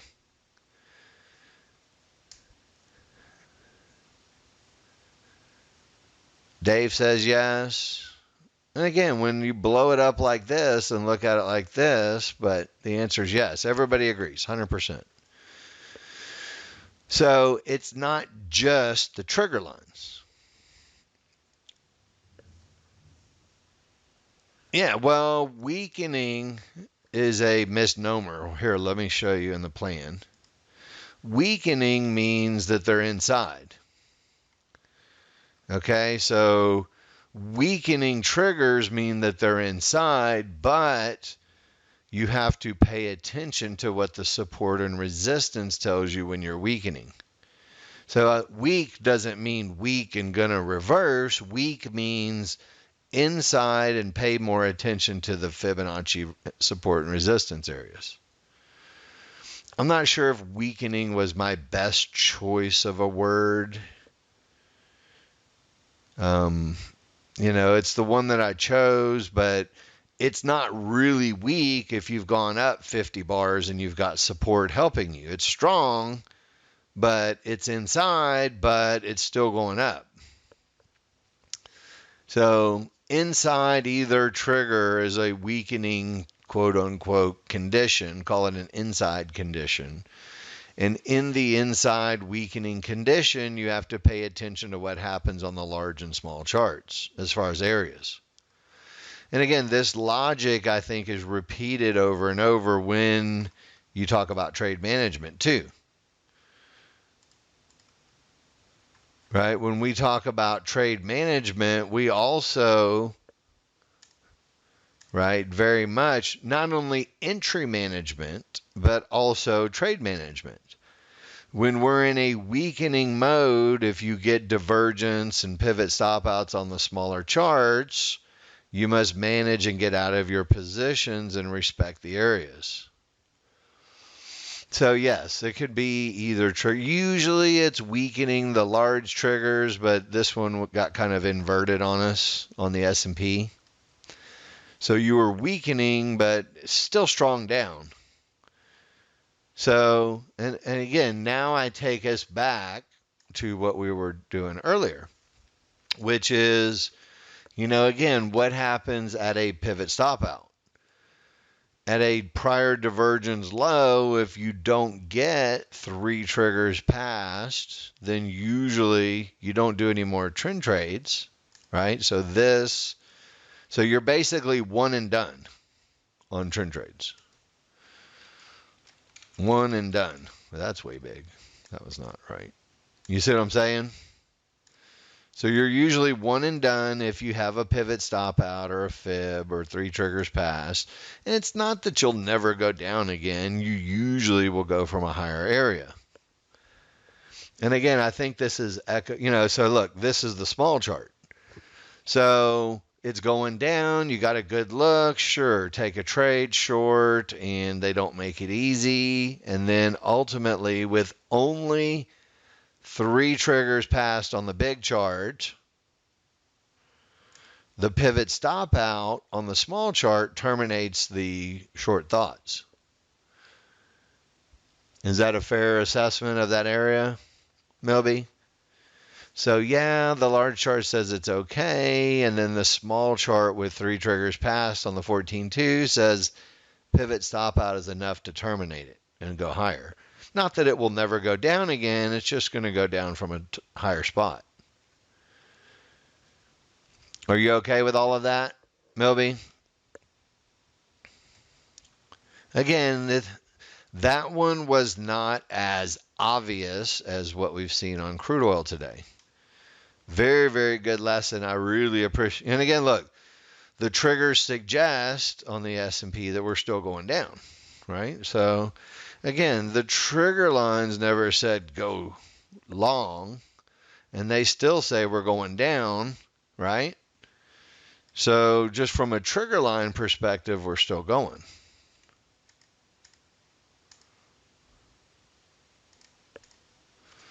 So short, short, short until further notice. Let's take a look at it. At least until you get to support, right? That's a very good. That's a very, very, very advanced lesson, but it really brings into account using that 14.2 trigger line look, using the divergence low and 4 triggers, using the pivot stop outs on the smaller charts, which you can see, look at how much we're struggling to go down. You know, trend trades on the 5-1 chart. Look, in a day like today, look at it. It's just easy. Sell the mid-band, sell the mid-band, sell the mid-band, sell the mid-band. So far, it's worked out pretty good. You know, you get these days where they overrun the 5-1 trend trade, but, you know, the edge trades in a trending market work out real well. Pivot stop out, edge shorts. Does that make sense? So, you know, again, it's just one of those days where the 5-1 trend trades don't work, but the trend trades from the bigger chart work fine. And that's what they do. They make it difficult on you sometimes, so that way, you know, you don't get too comfortable and you make too much money. They try to train you to do the wrong thing in the market. You know, I believe this honestly. Human nature is already against you, and then you throw in, you know, a little nuance like situational awareness, and it throws everybody right off of their game. You know, once you're used to it, it's not that difficult. All right. Now, crude oil. Back to it. We had news. What do you see? You know, this is a really good example of a range-bound market, but you can make a killing in it if you have an opportunity to go long or short.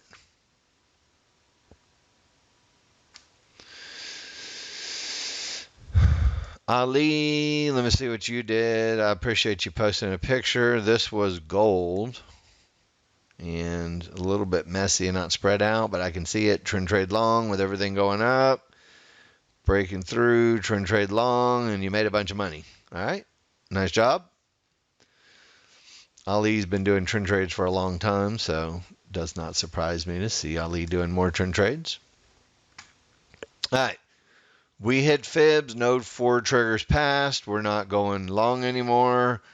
We hit fibs, no 4 triggers passed. You're not going short anymore. Technically, that's a pivot stop out at the edge of fibs, isn't it? Just like if we go up here, it's going to be a pivot stop out at the edge of fibs. Now, remember all that mess over here where they did not trick us into going short? Pretty cool, huh? They're not tricking us. I mean, look, we get tricked every once in a while like everybody else does, or a false breakout, but that 4 trigger line past the area thing, that thing is golden when it's, you know, when it's going nuclear strong, you don't have to worry about it as much if you can define nuclear strong. You know, really, really, really, really strong, you know, 2 triggers pass is usually enough and you get away with it. No triggers passed is an absolute no-no. And then now here we are. Obviously lots of range. If you're on your edge trading game, you're doing really well in this type of environment. If you're waiting for high probability trend trades in a choppy market, you're having a little bit more difficulty.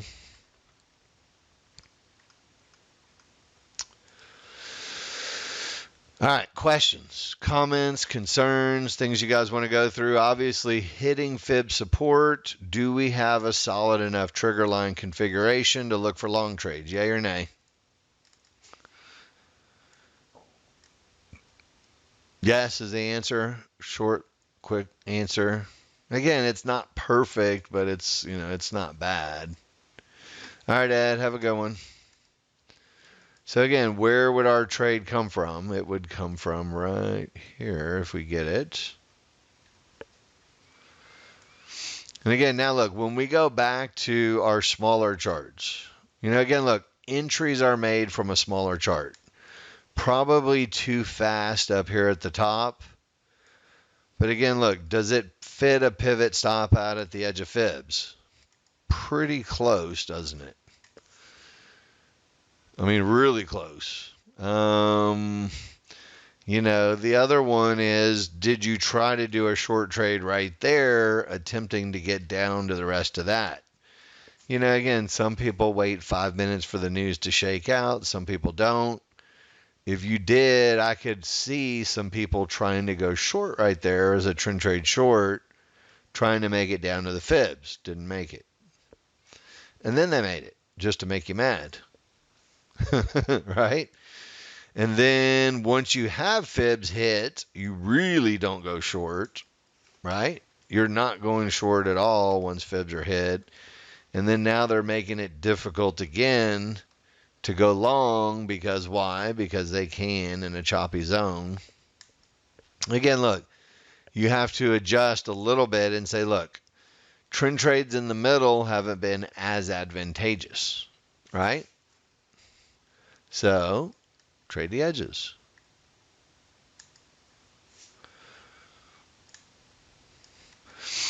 Now, S&P traders, did you make it?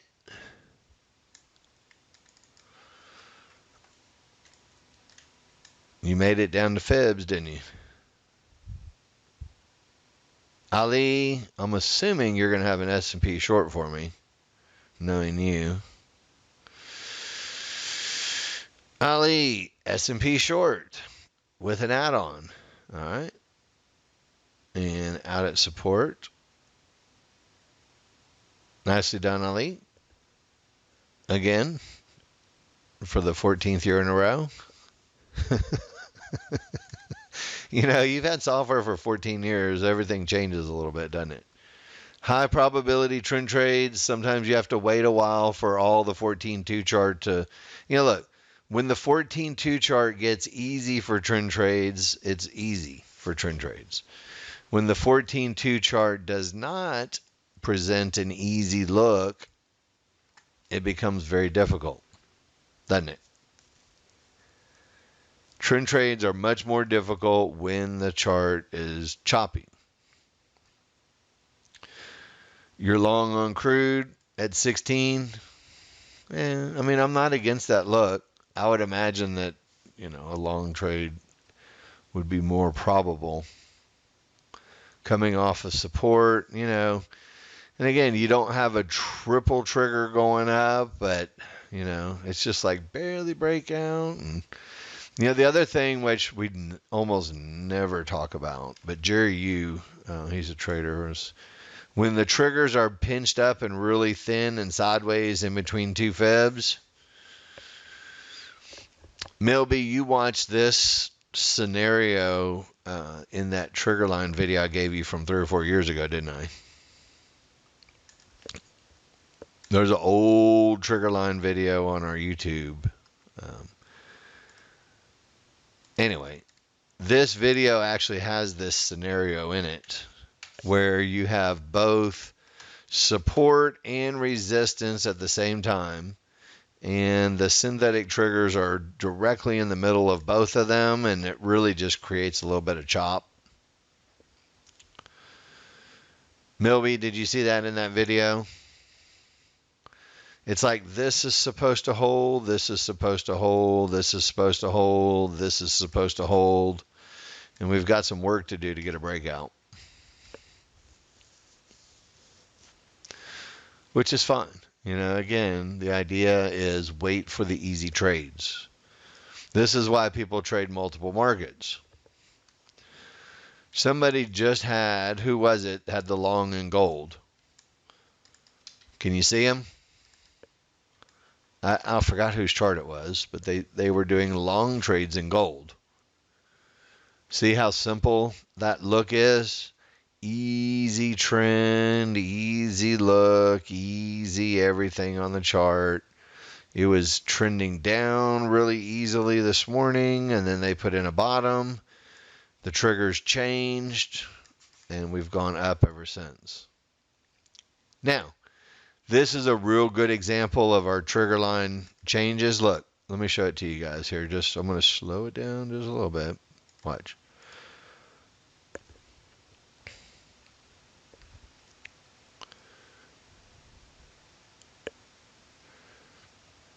First, I'm going to go to the plan. Look, transition below, strong below, weakening inside, eventually a change.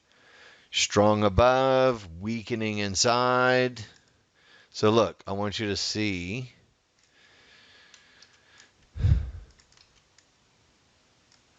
transition to strong.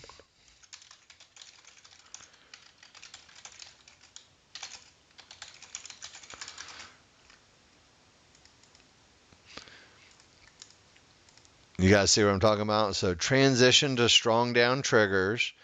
And then look, we start to weaken, and then we really weaken, and then eventually we roll over and we start to transition to the upside. So again, this is the weakening area, right? And again, the weakening area of the chart doesn't always mean it's going to turn around. So what we have to do is go to the smaller charts to help us inside the weakening area of the chart. So look, strong down, it doesn't matter what happens on the small chart. So forget about the first two. Just look, number one look, I want to really get this concept home with you guys, okay? Number one look, you sell, sell, sell. Don't worry about small chart termination. This is exactly what's in that same other picture, but look, this is today live. Weakening area of the chart. Small charts may change trend. Okay? Now, same thing over here. Look, weakening area of the triggers, we have to start paying attention to what's happening on smaller charts over here. So over here we have transition, right? Transition of the triggers, and then we have number one triggers. Can we agree? And again, this is why it's imperative to, number one look, you buy, buy, buy.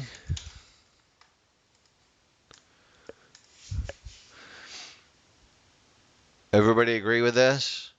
Number one look, you sell with reckless abandon. You don't worry about things too much. And then when it gets weak, you worry about what's happening on the smaller charts. And you start to worry about transitions and changes. And then when it's weakening again, you start to pay attention to the smaller charts. Doesn't mean that it won't keep going. It just depends on what the fibs are doing. Can we agree to all this on the 14-2 chart on gold? Everybody agree? Because look, I'm going to take it now, and we're going to take that same thing since, again, this is where we superimpose all of the looks, right? So, again, look, short trade here that wasn't marked up, but you can see it. A little pivot stop out here, but all it does is get us back up to a sell area because we don't worry about anything when it's number one. And then look, we even hit fibs down here. Look at how powerful this is, guys. With a number one look, we hit fibs on the small chart, and it still doesn't stop.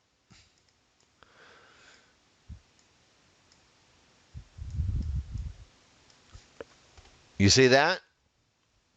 So number one look at even the small chart with fibs doesn't even stop the trend. Really good for now.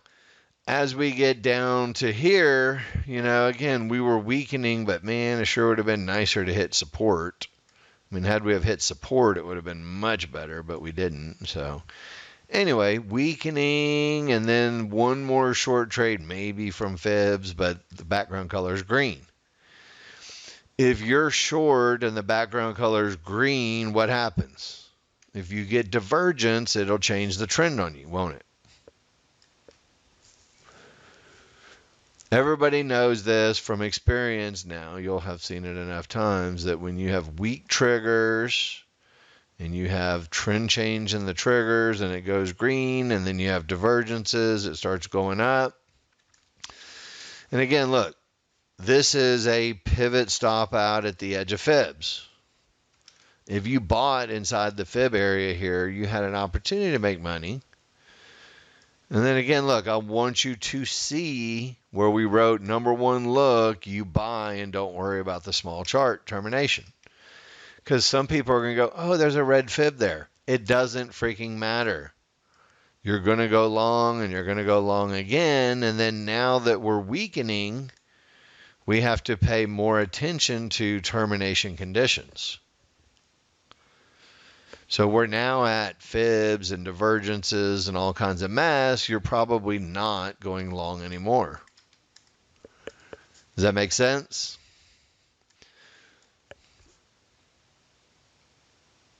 And then, again, you always have to refer back to the larger chart because conditions can change.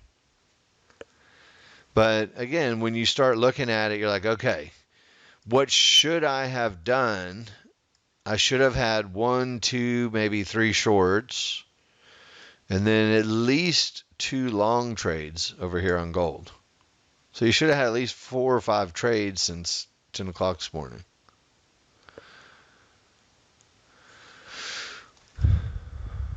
All right. So again, same logic over and over and over and over and over. Do we now have enough of our triggers past an area to warrant a short trade?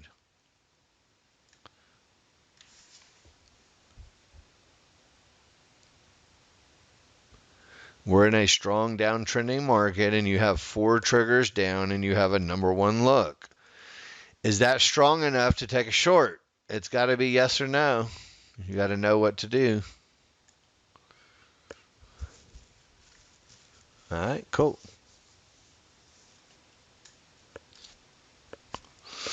So where do we want to go short? Probably somewhere when it tails up into resistance, right?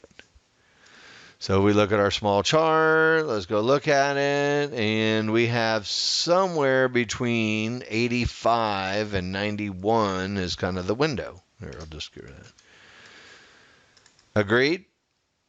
Remember, we always said it's going to be obvious when we break out. Is that obvious?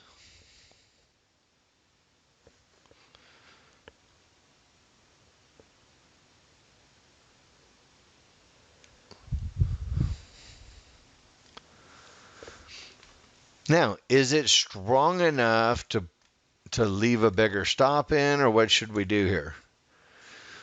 What if it goes up a little bit higher? Are you going to get out, or are you going to have a little bigger stop? And then ultimately, remember the benefit of our software is we know where it's going.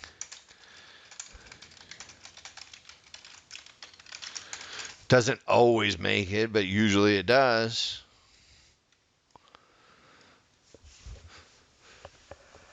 All right, Eddie? I think it's pretty obvious. It's obvious that we broke out. It's obvious that the triggers were strong. We sell on the way back up into the area.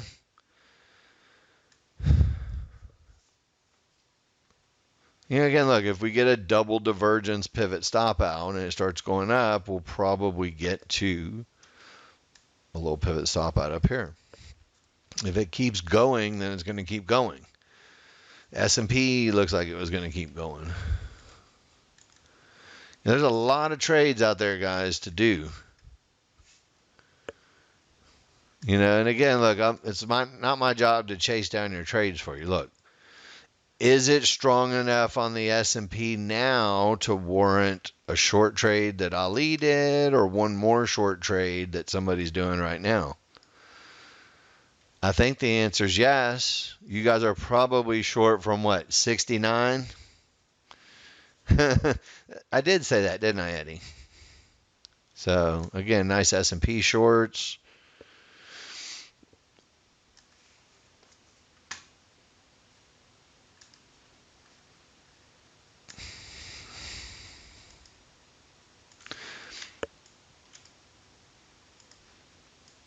When you go back and look at this, you're going to be like, wow, I see it. It's obvious. Let's clean up the mess here.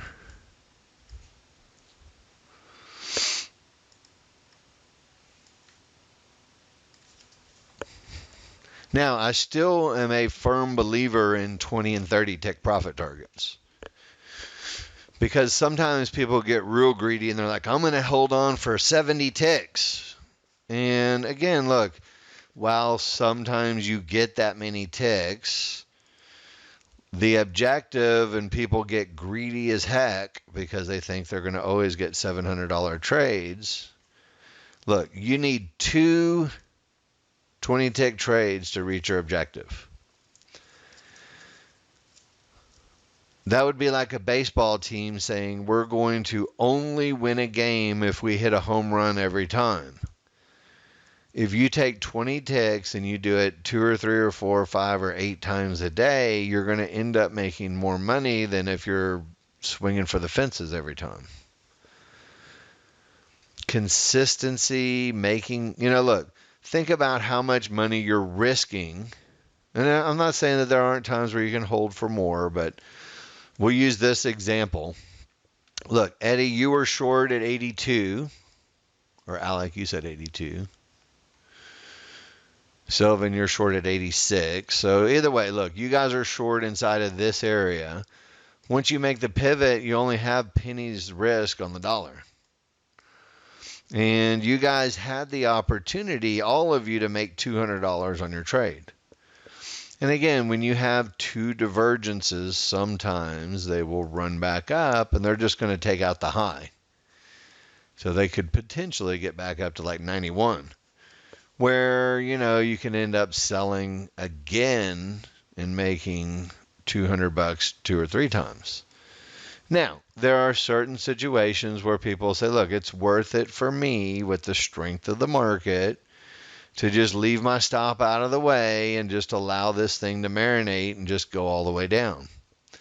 Again, not my job to tell you what to do. That's why we get married, right? So you can have a spouse to tell you what to do, in case you don't know. I'm just saying greed is not always a good thing. And, when you get two divergences on your smaller charts, a lot of times you're going to take out the prior high. And again, you can see where we're going. We're going up to here, right? I mean, it's almost obvious.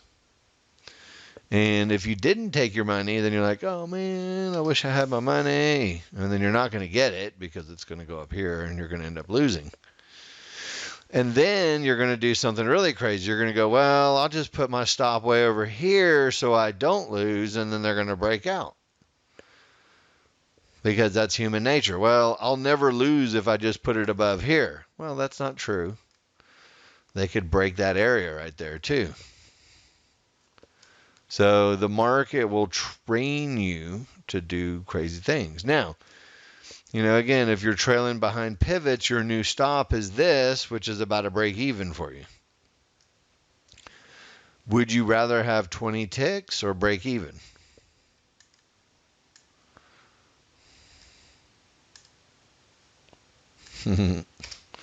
See how evil the market is?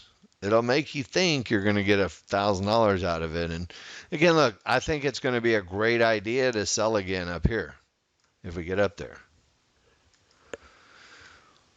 If you decide that you're not taking 20 ticks and you're along for the big ride because of the number one look, again, look, this has to be in your plan, guys. If you don't have a plan and you just wing it every day, then you're going to do different stuff every day. So, what's your plan? Is your plan to get in, take 20, get in, take 20, get in, take 20, get in, take 20?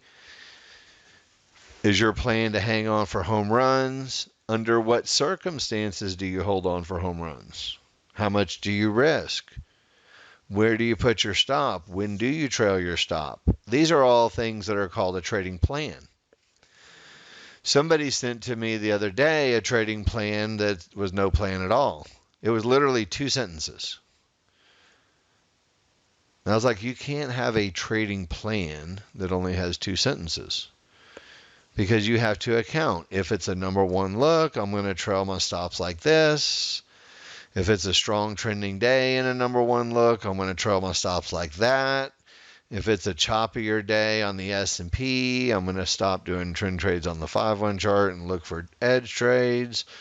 There's a lot that will evolve in your plan in order to achieve the best of the best out of what we do. Now, I don't mean to scare you guys because look, here's the most simple version of a plan ever, and it starts with a simple thought. You're going to become a winner by taking the same looking trades every single time, and you're not going to have a fear of loss because you know, just like Eddie's short and your guys are short, you know you're going to win most of the time. And you're going to do trend trades 100% of the time where you're going to enter with a limit order at Fibonacci areas and or mid bands or 1-to-1s when the 14-2 chart trigger line confirmation is okay and you did not reach a termination spot. And you're also going to define when it's best to hang on, to get in earlier because of an 8-2 number 1 look. And then you're ultimately going to be able to define your plan with what? With pictures.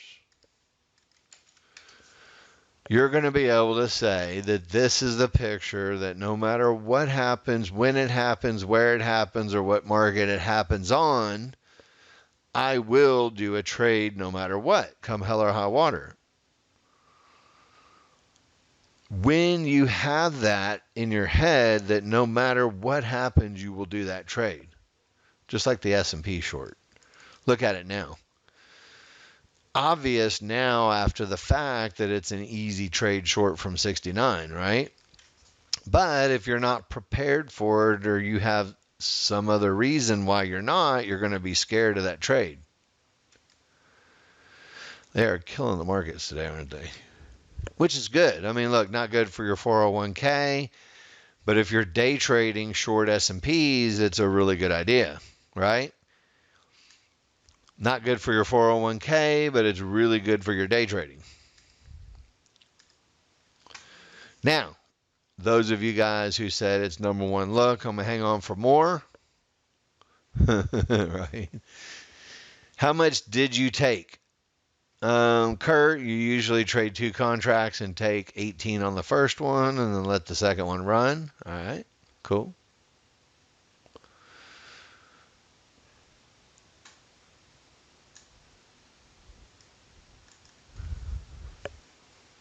How are you going to do it? When are you going to do it? Why are you going to do it?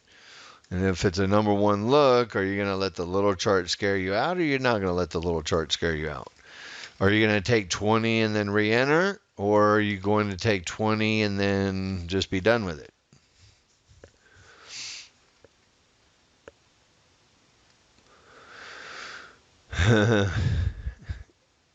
You said give me 20 and they gave you 20?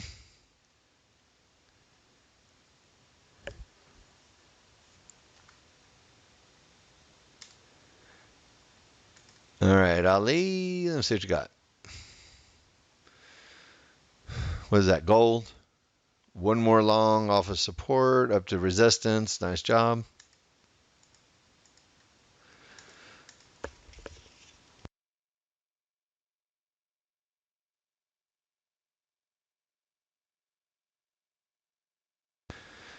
All right, guys. So look, we reached the next profit target. And again, we never know whether they're going to break a profit target or not.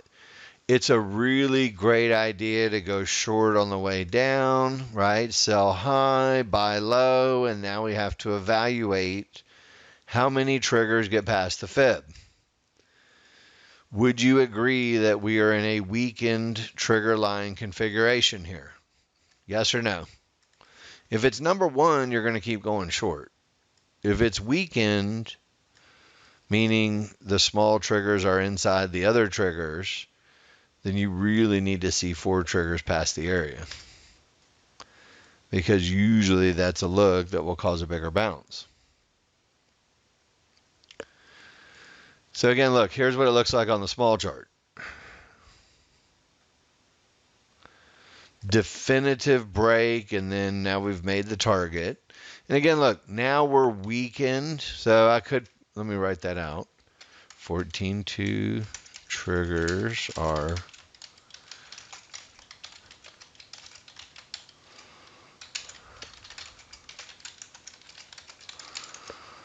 how's this? Is this fair to say? The 14.2 chart triggers are weakening, so the smaller charts are very important. So if we have fibs and divergence on the smaller chart, that will stop us from going short again until these fibs turn red and break, or we get 4 triggers below. Which they could very easily keep going in a strong downtrending market, which is fine. If they do, then we're going to obviously have more short trades. If they don't, man, I hate to even know what they're up to on the S&P. Total numbers. It looks like a meltdown.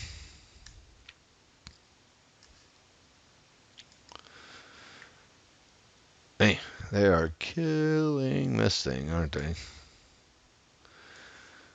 Definitely a meltdown day on the S&P. Shorts look pretty good, don't they, on the S&P? Is there any hope for support? Not for a while. This is what you love to see. It's a long way off to the next support. Not good for your 401k, but it usually means you can keep selling and selling and selling and selling all the way down. Yeah, whatever.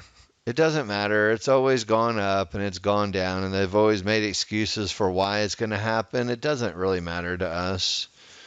All we care about is that we don't care about inverted yield curves. We don't care about whatever, blah, blah, blah. We don't care about any of that crap. All we care about is if the triggers are weakening and we get a pivot stop out on our small chart, we're not going short anymore. We said it early. Look, this is the truth to it. Agree? Do you see it? But without even looking at the 14.2 chart, we already said the triggers were weak, and then if we got something that terminated us on the small chart, like a pivot, double divergence, pivot stop out, no more shorts. Agreed?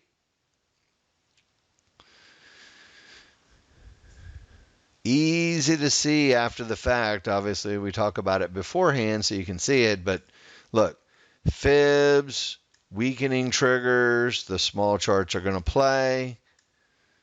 The small chart said double divergence, pivot stop out. After that, shorts are pretty low probability. Do you want to be the first one to go long?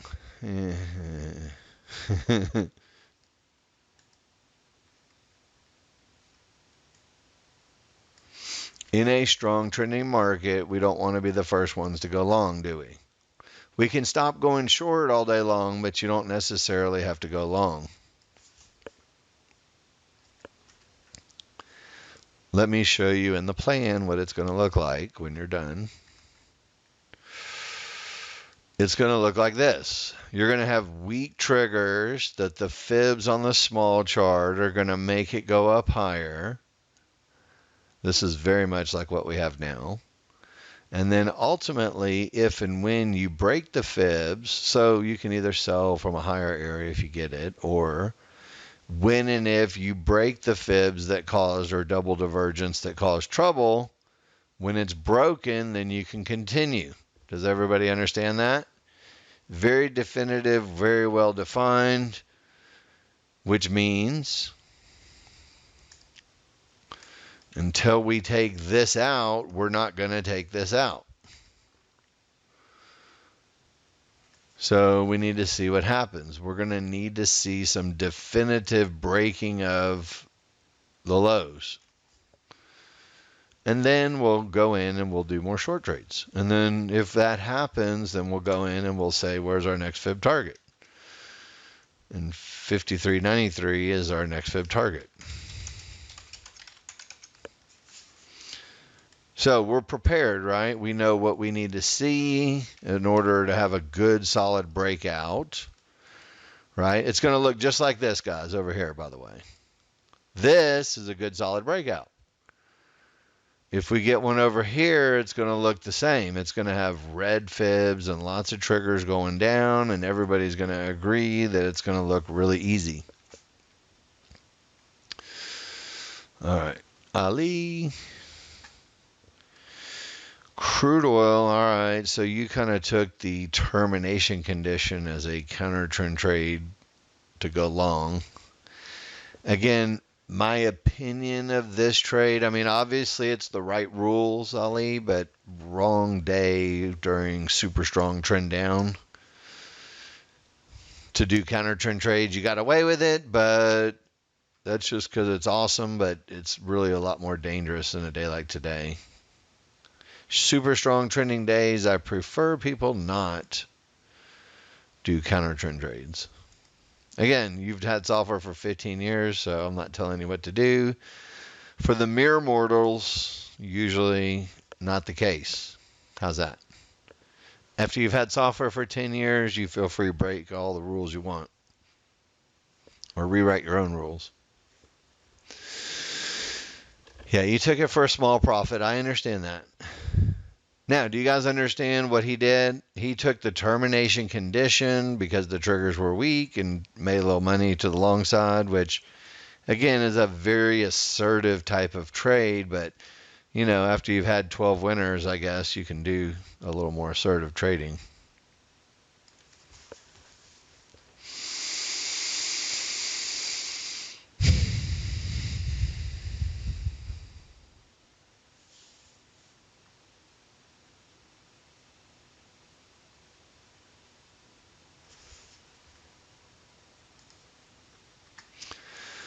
All right, guys. What do we want to see? And again, I still think, we're much more leaning to the downside, obviously. And you can see we've gotten through a fib and we've had a push down, but have we changed the fib color? This is where, look, this is the one push down without changing the fib color that we talk about a lot, which will be a termination condition for you trying to go short. Can you see it? We had some triggers passed. We didn't have a good short signal technically, but if we did, this would really terminate the situation. One more push down without changing the fib color on the 14-2 chart means don't go short anymore for the moment. It's tempting to want to go short, but it's not going to go. I mean, it may go, but not yet. Do you see what I'm saying? There's some other ways anyway. Because the temptation is, do you want to go short with a green background at blue fibs? Does it even sound right? It doesn't even sound right, does it? It may work just because of the strength of the day, but usually we like to go short with red backgrounds and red fibs. Traditionally. Alright, sorry about that. My brain oxygen was going away. I talked too much. Alright, so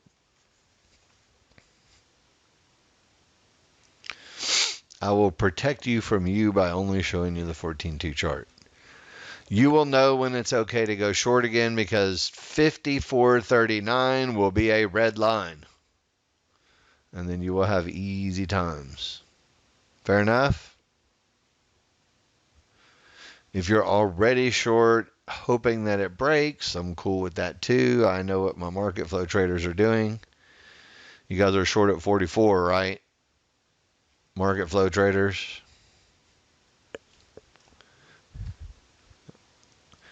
Now, all right, Selena, let's see what you got. All right, selling on the way up. And again, look, it's a good exit, but traditionally, once you hit the blue line, stop going short. That's the. But again, I love the selling on the way up trick. You've got that down good, so that's part of the problem, part of the problem solved right there. Again, for day 2, you're already making a lot of progress, Selena, so I appreciate you posting in the charts. You just keep them coming, and we'll do what we do, and you'll see we're gonna get it right. Definitive now, right, guys? Very definitive that we're going down. Again, we kind of knew we were going down, but now it's definitive. Agreed?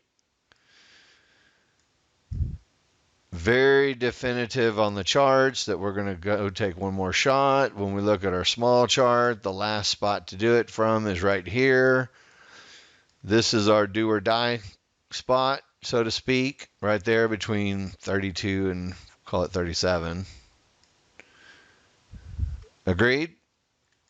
Do or die spot at 36, 37. And again, look, if it loses, then, the party's over. That's the end of it. So that should be your short trade in that window, and whatever happens, happens. If it wins, you're going down to the target, and if it loses, then, sometimes you're the victim of the last trend trade that doesn't win.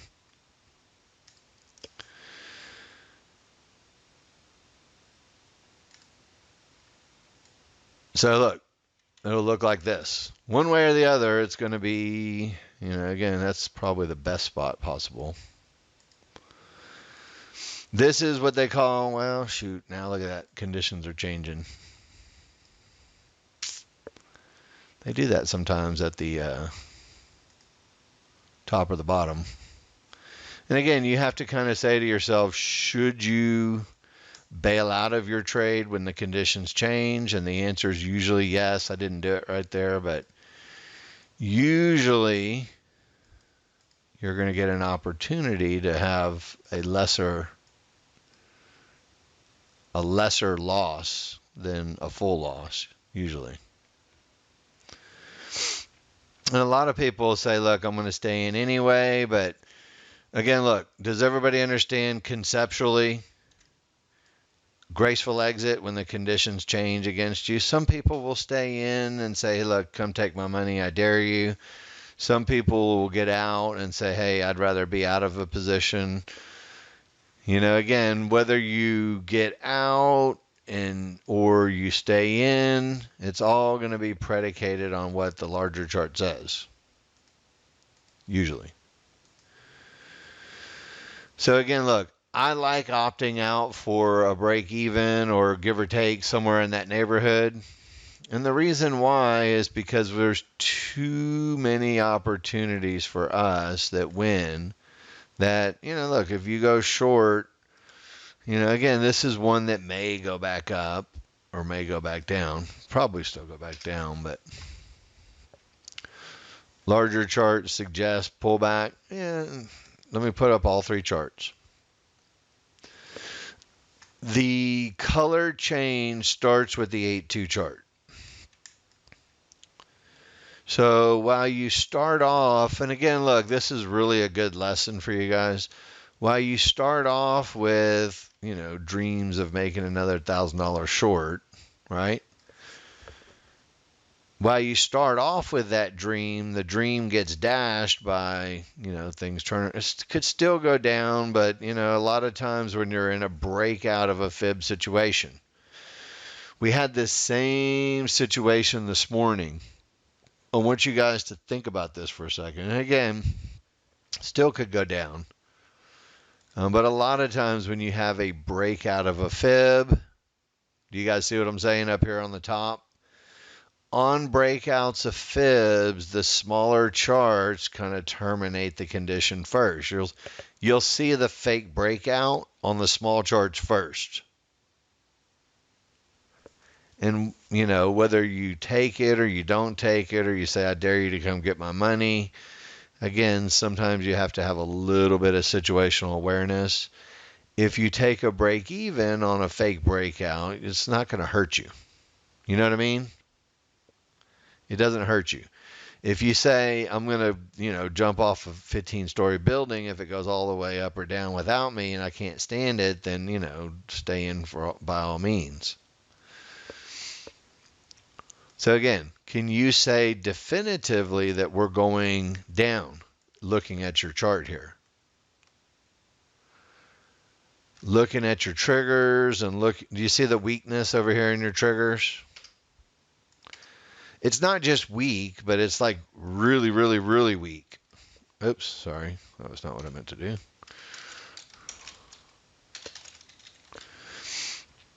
And again, if it's super, super strong, you may say, look, I'll stick with it. I'm in from fibs and I'm in at a good spot, and I'd prefer to just take my lumps either way, because it's worth it for me to stay in down to here. Or if you say, look, it's really weak, I'm going to just manage my position, no big deal. You have to be able to live with your decision, whatever it is. I don't care what you do, but just do the same thing every time. If you're short and it turns green and you get back to something that could be support and you take an exit, I'm not going to be mad at you. Because, you're hoping and wishing and praying, and then all of a sudden, if you even get divergence, it really changes the party. It changes the party really quick, and by the time you go, oh shit, I should be out, it's going to be way too late. Anyway, food for thought. Good food for thought, right? We can make a meal out of that. Did everybody understand all of that as we were doing that? And again, you can see it kind of unfolding where you're like, okay, another breakout. Okay, we'll take it, but the conditions are starting to change. The triggers are really getting weak, and you guys are trying to pull one over on us, and we don't fall for that monkey business too much. Well, you don't know it's the bottom, Steve. It's a fake breakout. So look, if you change fibs and colors and stuff like that, and you decide now that it's support that you want to go long, then it's a different scenario. You know what I mean? Buying support with a green background after you make a bottom is a totally different scenario than just, this is an exit condition.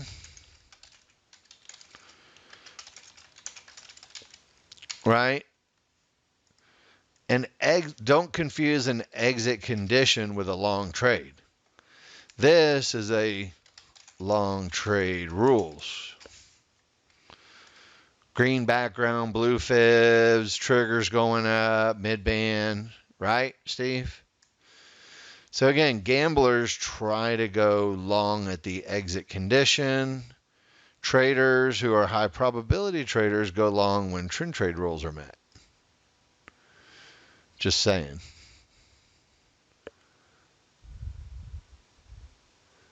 Does this make sense? More sense, Steve? Because again, you're saying to yourself, I know guaranteed it's a bottom, and you don't guaranteed know it. You just don't guarantee know it. I can guarantee you that this is my trend trade long rules. That's what I can guarantee you. Now, whether I get a fill or not, that's another story.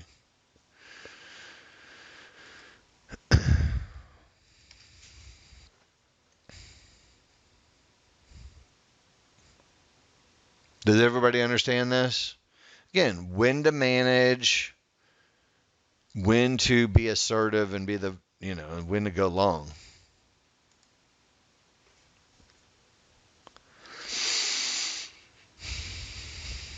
So I don't care what you want to call it.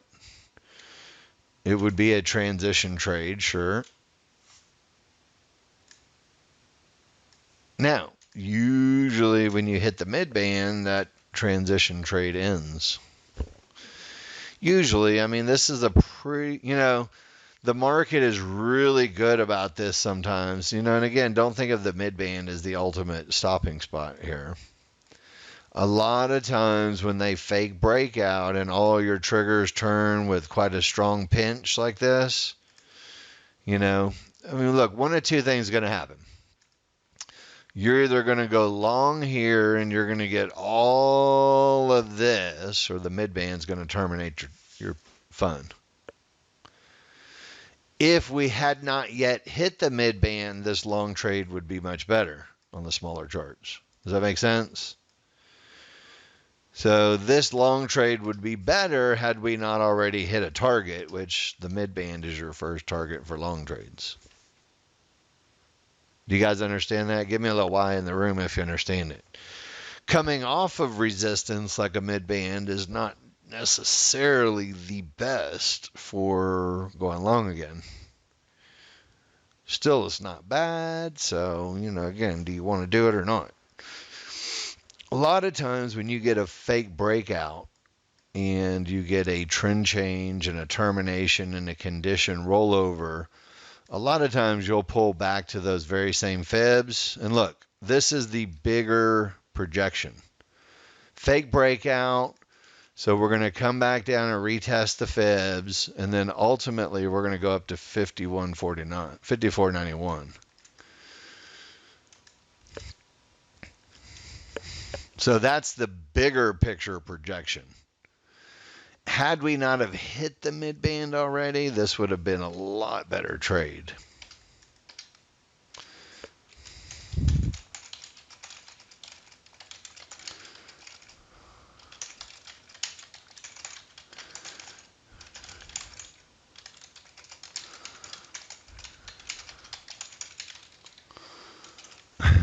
Right? So again, I mean, ideally, you'd rather not hit the mid-band, but it's still a really good look for a trade. Call it medium probability. But, look, a lot of times when they fake breakout, this is why, and again, I don't talk about this a lot, but I think I'm going to incorporate this picture a lot more. If you're trying to break out from a fib area, those conditions that happen on the smaller charts, they catch the fake breakout, Sometimes you outsmart yourself, but most of the time, if you get a fake breakout and a termination condition, you get a chance to go the other way. Sometimes they break out and keep going, which is what we want.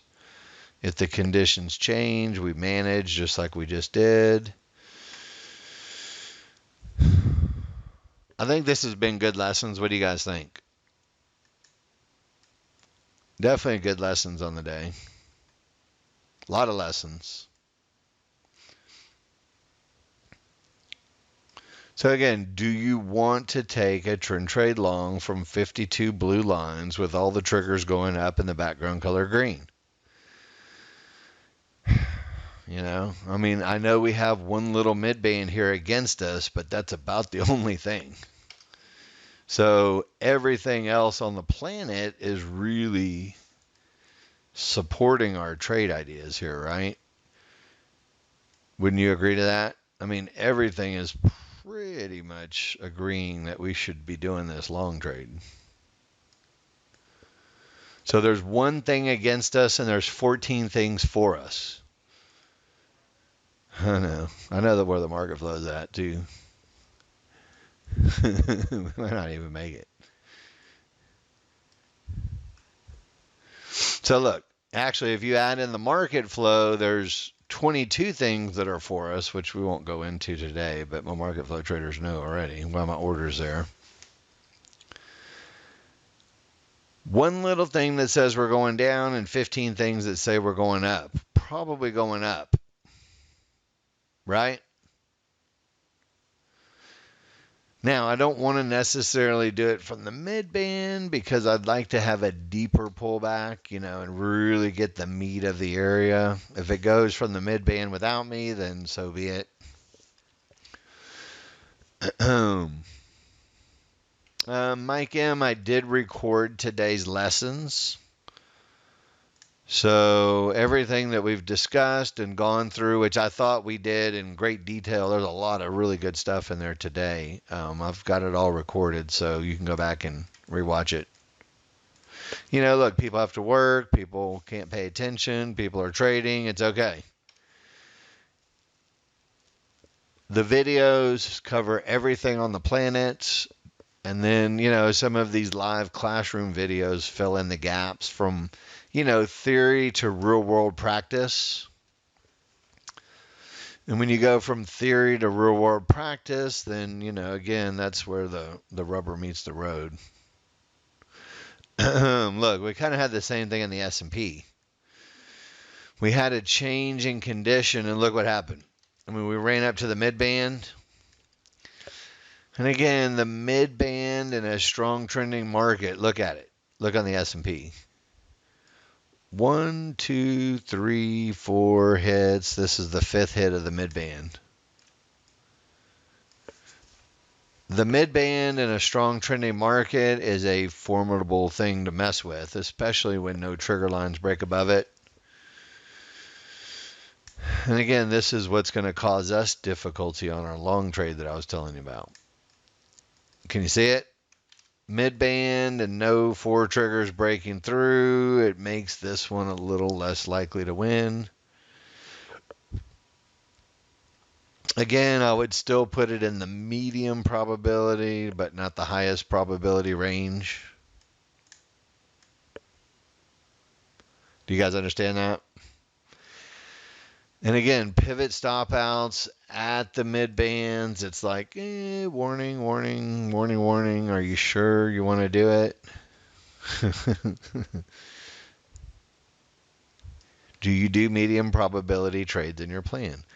The reward for this is huge, right? If we really do get filled and we really do go to the next fib, the reward for this type of behavior is huge. If you don't mind risking 10 ticks for huge reward potential, this is the spot. Some people say, just give me all high probability trades and nothing iffy. So again, look, if it works, it's worth, $500 a contract. If it loses, it's $1,000 a contract. So, again, risk reward profile here. The reward profile goes from here to here, and the risk profile goes from there to here. So from a risk reward standpoint, it's awesomeness, right? The risk is this, the reward is that, and the probability is 70%, 65, 70%. So do we get a fill? That's the question.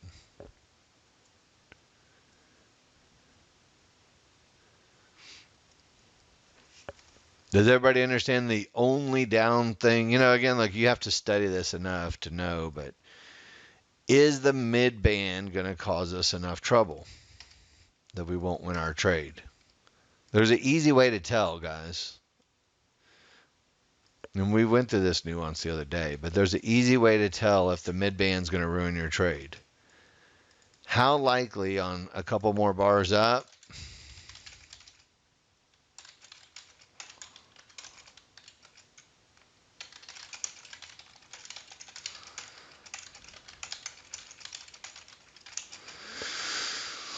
The lower the small triggers are to the area. So look, this is the area, and this is where your small triggers are.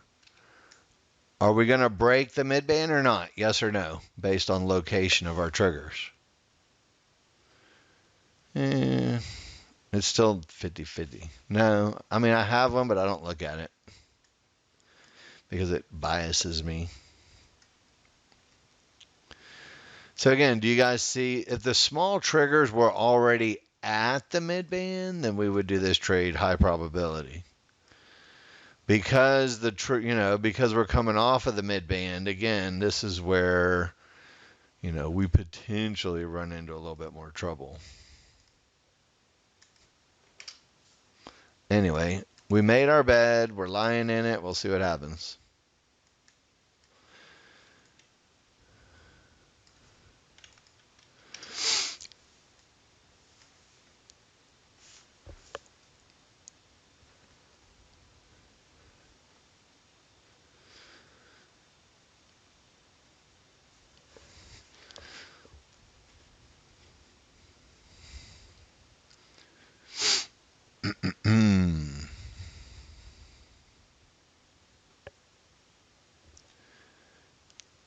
Everybody understand this whole thing? What's good, bad, and indifferent about it?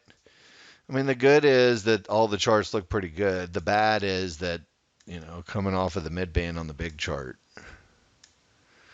Is that bad enough to keep you out of it? Or, the other thing that you may think about is, again, watch, we'll find out how quick this is going to end up. But, the other thing that, potentially that you're going to see is, if let's just say we start pushing up towards a reversal bar marker up here, and we can't even make an up bar, this is where some people will be a little quicker on the trigger to get that stop up, just because it's a little bit iffy on the smaller charts,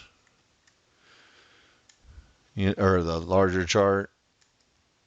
Again, you guys understand what we're doing. We're flirting with a little bit of danger because coming off of the mid band without 4 triggers passed. Shoot, I messed up. I accidentally deleted my stop. All right, what to do if you delete your stop? Do this. Pull up your chart, go none on your strategy, and then put a stop in manually.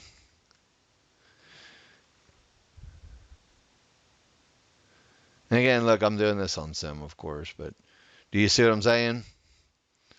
Make sure you have a stop in at all times. Don't horse around with not having a stop. Now, look, you're going to be able to go back in time, and you're going to be able to look at all of the mid-band hits, and you're going to go back and you're going to do some analysis on how close the trigger lines were to the mid-band.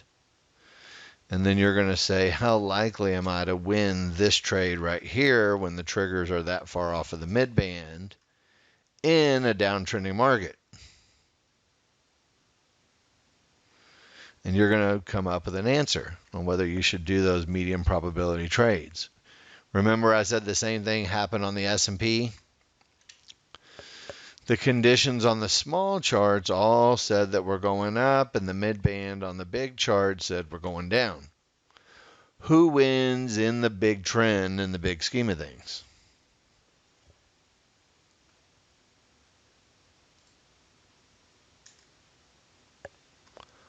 Who wins? Now, sometimes they just come down to stop everybody out. Like you see what we just did on the S&P. Look, a one-tick stop out of where we should have not gone to, and then all of a sudden, guess what happens? They take everybody out just to ruin their day. And then if, again, this is a condition with a pivot stop out on the S&P that would say what? What would that say? It would say stop going short. Agreed?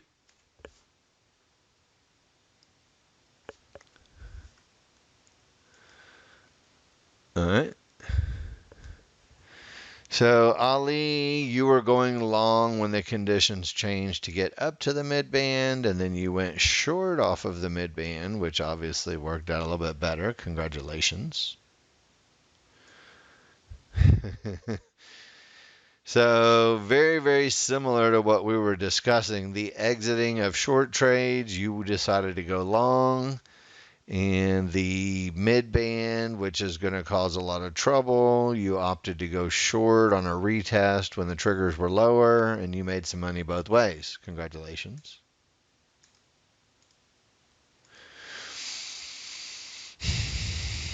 I know some people don't think about, the mid band as resistance, but it really is. And again, look at what happens. All they do is go down one tick past where they shouldn't go. You see it? And then they end up going up again. It's like, really? And this look almost every time is going to get you back up to here. And then maybe some. So look, with this pivot stop out on the large chart, no more shorts on the small chart. You guys understand that? This is the S&P here, but again, pivot stop out on the big chart, no more shorts on the small chart. So again, I think it might be easier to even see on the small chart. Pivot stop out on the big chart, no more shorts over here. They go down one tick past where they shouldn't go, and then they go up again. Now, some people get used to that. And again, a lot of people will take for granted knowing that the market's going to go one tick past where it's supposed to go. And then they're going to do a second trade on you. And you're going to be like, how do they do that? Right? All the market flow traders know that the 14.2 reversal bar marker, if you get a signal there, you can go long. Anyway, it's an assertive trade. I won't even do that one. Make you crazy. With the gap, they go a little deeper than you want. I'll get rid of all this so I don't confuse anybody. There's nuances in there that as you guys gain a little more experience, you'll be able to go, oh man, I shouldn't do that one, but it might be okay to do that one. Or it's not okay to do any of them. Either way.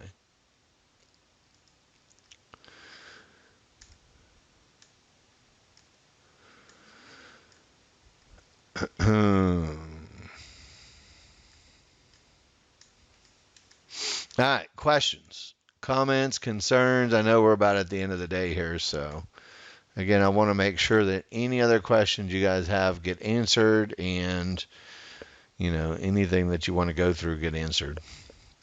And again, look, we're not going short, right? Large chart has blue fibs and green backgrounds and triggers going up, so we're not going short, right? Agreed? Before we go short anymore, there has to be some significant breaking of all of this stuff. Now, easier long trades will be had as the market takes out, 56, 58 area. So if and when the market goes up a lot stronger, then we'll have easier long trades to get up to here. So, again, this is a more assertive area to go long, which, again, assertive wins sometimes it loses. All right, Ali, I got your chart. Anybody else have any charts or questions or anything to go through? And again, look, I want to revamp, again, the objective for what you guys do. Look, the objective. To be able to pinpoint a couple of trades a day that make $200 and to have a really high winning percentage and a very small amount of losers so you can trade highly leveraged, $3,000 on one contract. It takes a lot of practice and a lot of repetition to get good enough to be able to trade with a really high leverage. As those who trade with too much leverage will tell you, it's very easy to blow out a trading account if you're over leveraged. So, number one, you have to guarantee yourself you're going to win. How are you going to do that? Because I can't do it. You have to do it. You're going to follow the plan. You're going to say that you are going to simulate during the day live after you learn the rules for when it's okay to take a trade. You're going to simulate them during the day. You're going to post in pictures. And then after the class, you're going to go back. I mean, today's such a good day to go back and retrade the day and retrade it over and over and over until you get it perfect. Today's a really good day to go back and do market replay on. When you do market replay, if you follow this video for how to do market replay, it says very specifically that you can't use the pre-made workspaces. You have to build your own charts, follow the video instructions that will help you with your market replay. Milby, I think somebody told you that you can load your replay and then open a workspace, which is not true. You have to load your replay data, and then you have to go in and you have to actually rebuild each chart as you're doing your data.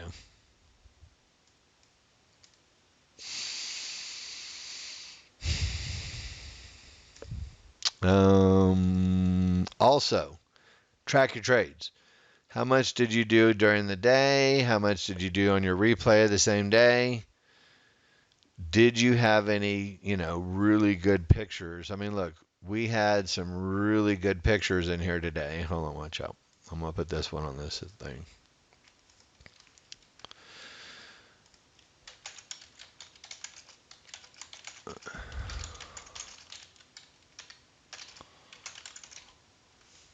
Okay, so I think that was a really good pic. I was really pleased with myself with that picture, so I'm going to add it into mine right there. So break out of fibs, watch small charts.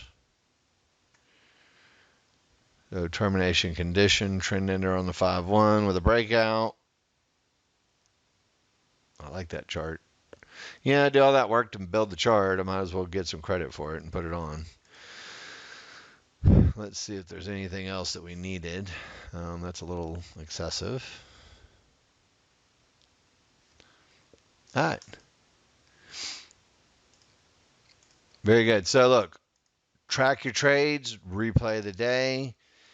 Then once you guarantee yourself that you're going to be a winner and that there's no way that you can possibly lose because you're going to follow your rules every single time and follow the plan every time and you're going to win, then you can go trade live money. And again, look, my opinion is you don't have to follow it. Start with a small amount of real money, and if you can't make a bunch of money with it, you're not doing it right. Don't ever go up to big money until you can make a lot of money with a little money. If you can't make a lot of money with a little money, then you're not going to get what you really came for.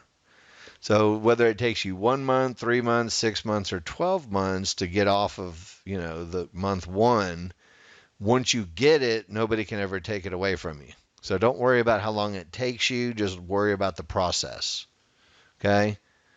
Make sure you're doing the right trades under the right circumstances. Make sure you're stopping at the right spot. Make sure you're not skipping any high probability trades.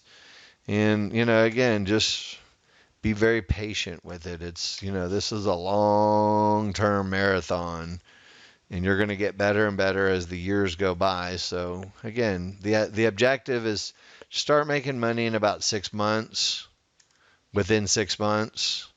And if you can start making money within 6 months, the next few years of your life are all yours. No. You cannot, Dave. You have to always download replay data, and then you always have to rebuild a chart before you start going forward, at least with Ninja 7. All right, and also, just for those of you guys who are late or missed some of this, I will post this on our YouTube page. If you haven't subscribed to it, subscribe. It'll send you out an email.